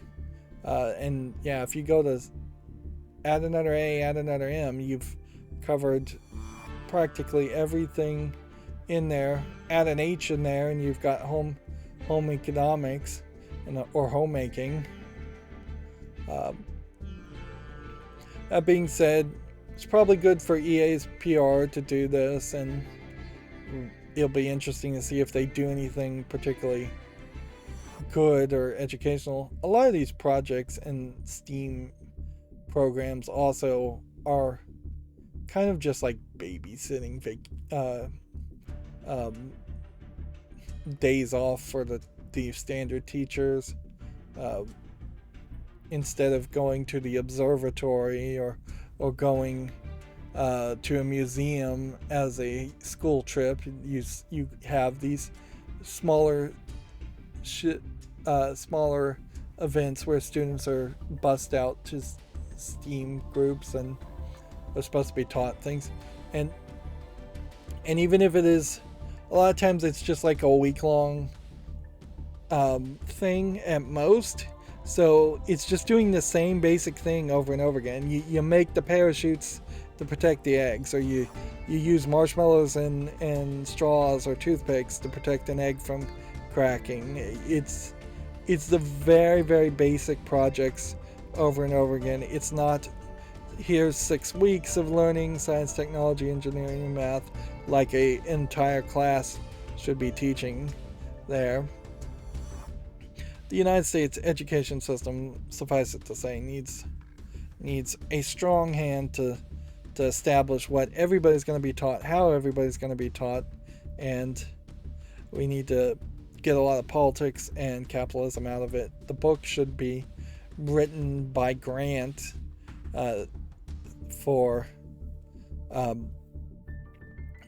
there should be federal grants to hire the right people to write the right kind of books to teach out of. The book should be printed and delivered to every single school in the United States.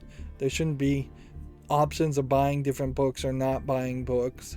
Everybody should be on a fairly standardized education system, which isn't to say a heavy focus on standardized testing, although there must be some standardized testing, but there definitely needs to be a focus on standardized education, and we just aren't anywhere close to that on any level, as far as school boards, principals, teachers, teacher administrators, unions. Like, everybody is doing something slightly different in almost every school district, of which there's thousands in the United States. Anyways, skipping that rant, Microsoft has debuted a cloud-based virtual workstation for game developers, Azure Game Dev Virtual Machine. I don't think you'd want to use that, though. Like, I guess if you couldn't get a computer, or if your computer was very underpowered and could just stream to a virtual machine that then had a lot of power to crunch the numbers and compile, I could see the idea of shipping out a final build or a test build to a virtual machine and building there. But the actual case of, here, I want to run this code and see what happens, needs to really happen more locally on your local machine. And it potentially creates a scenario where you're going to program a game to use a, like, NVIDIA GPU or an AMD GPU, and then you program it and then test it and run it in a virtual machine that's using a server style GPU instead of a gamer GPU, and it might work, or it might have bugs that would just send you down a different direction. Or you could even have a game you program that runs really, really well on a virtual machine, and in reality it runs like garbage on any even high range gaming PC. So yeah, I just don't see that being a service a lot of people should use, and it highlights where the other parts of Microsoft are really struggling to find products to sell and find an audience to sell those products to.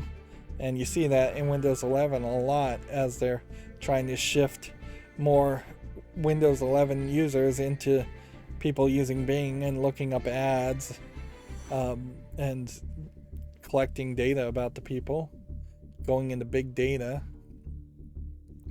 Moving on, GameFan has netted $25 million to create even more Roblox games, which, yeah, Roblox is, I guess, still very popular.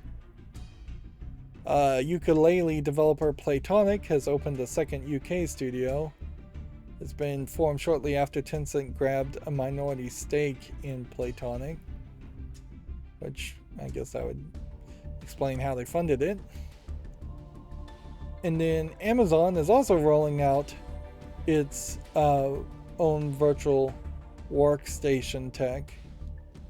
So it is obvious that Microsoft and Amazon are directly competing. Arguably, maybe in a school, it would make some sense to have virtual workstations. One of the things, certainly when you're programming, is that you're going to constantly have that danger of You're going to constantly have the danger of your computer locking up on you. So, not having to reset and being able to jump from one virtual machine to another virtual machine as soon as the program locks up on you might be very interesting, but you really couldn't do that unless there are just complete shadow copies happening of one virtual machine's instance to the other. So the second you like hit the run button, it makes a snapshot of the state of that virtual machine, and then if that run crashes, it loads back into the other autosave snapshot. If it's not doing something like that, then rolling up a new virtual machine might take a long time, and it wouldn't have your files and data there, so you'd have to then load the files back in and then make whatever changes you think need to be made, then hit run again. And that's not better, that's just the same experience as having a local PC to do that. That definitely, when I was programming, lockups happened a lot more often, but also when I was programming, it was like Windows 95, so Windows itself has, I think, gotten a little bit better about detecting infinite loops and memory leaks and things like that that you might create. Here we have a game on Steam called Promethea, which looks like it's just a walking simulator. Let's see. You wander through the dreams, memories, and fantasies emerging in dialogue between a grandfather and a grandchild. Alright, well, I think I have to say Mob Rule here. It's rated very positively. It's not early access anymore, or it never was. So let's put that on the wish list. We have just our standard wish list cleanup here. Wingman is rated very positively, standard in VR. Alright. We'll put that on the wish list. Project Nightmare Case 36, Henrietta Kedward. I'm going to put this on the wish list, but I also want to see if this developer made any other games. No. So Project Nightmare's Case 36, Henrietta Kedward seems to be the only one. That's quite a mouthful for a title. This was the weird looking lady, which pretty much describes half of all the horror games out there.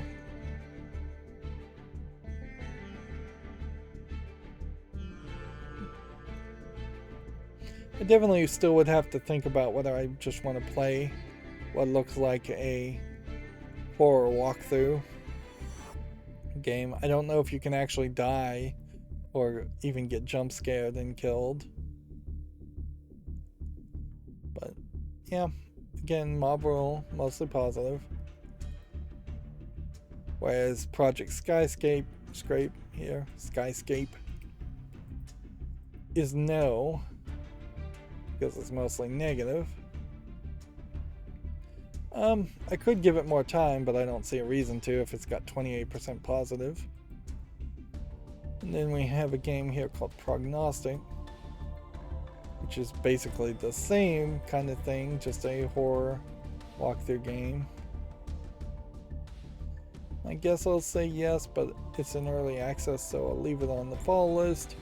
I'll give it a little bit more time since it came out October of 2021. But if it is still in early access 6 months to a year from now, that'll be no. Here we have a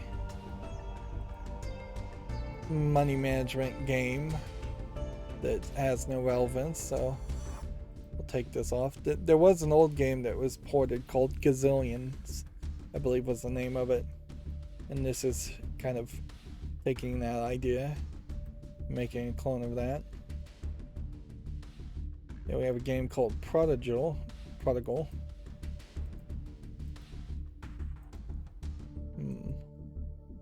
half dating sim, half adventure game, apparently. Are these screenshots gonna load? We haven't had that be a problem much lately. But I did change my dynamic DNS blocker, so maybe that's what's happening here. Looks like a Zelda clone is rated very positively. I think we can say that. Oh, by the way, I did hear from Giant Bomb that Tunic was really, really good. Which, yeah, I would tend to lean to believe them. We have a game called Proteus, which is overwhelmingly positive, but it's early access still, and it came out November 9th, 2020. Yeah, I think we have to leave that off the fall list. It's gotta go. Even if it's overwhelmingly positive and published by Humble Games, it's seemingly obviously been abandoned. And there's other shooters like Doom Eternal that I could play like this. You have a game called Pro Gymnast, which looks like it's a wacky physics game.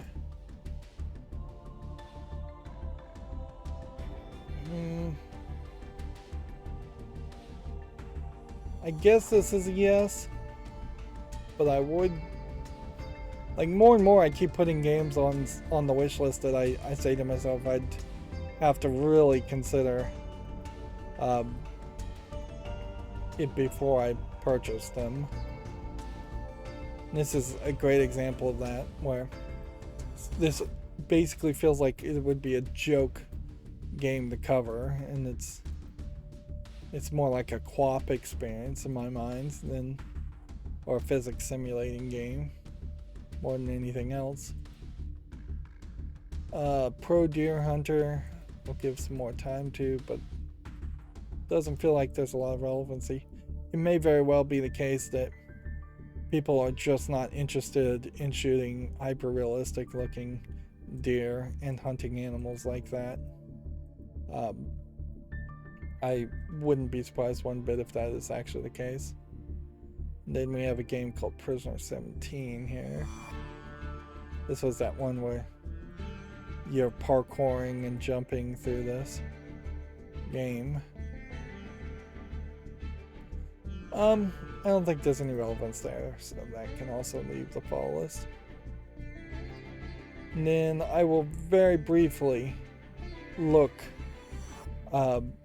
at my Twitter feed so that we can wrap up today and call it a day. Of course, now with this recliner chair that lifts me up, it's too slow for my own desire, but honestly, if it tried to move any faster, it'd probably break too.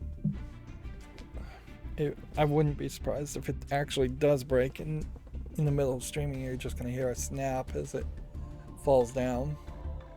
Apparently Inscription has won the Game of the Year at the GDCA 2022.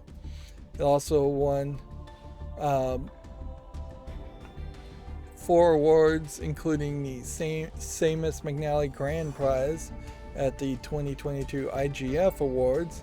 Seems odd that 2 different award shows would be happening at the same time, like Game Developer Conference Awards and the International Game Developer Festival Awards, unless that's the same company having 2 awards at the same time. Apparently Psychonauts 2 won Best Narrative at GDCA 2022. I don't have a full list of winners yet, so we'll probably talk about that on Friday. Not that it really matters, because these awards from IGDF or GDCA are the industry giving themselves awards a lot more than a fandom giving awards to games. It's much closer to something like the Oscars.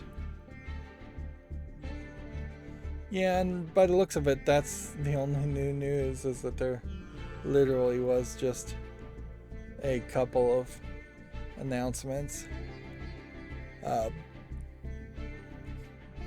So at that's going to be it for this stream. As always, I ask you to like, share, subscribe, comment, and watch every second of my videos. If you want a friend to follow me on any social media sites, there's a whole bunch of links down below. Thank you for watching. Have a good evening.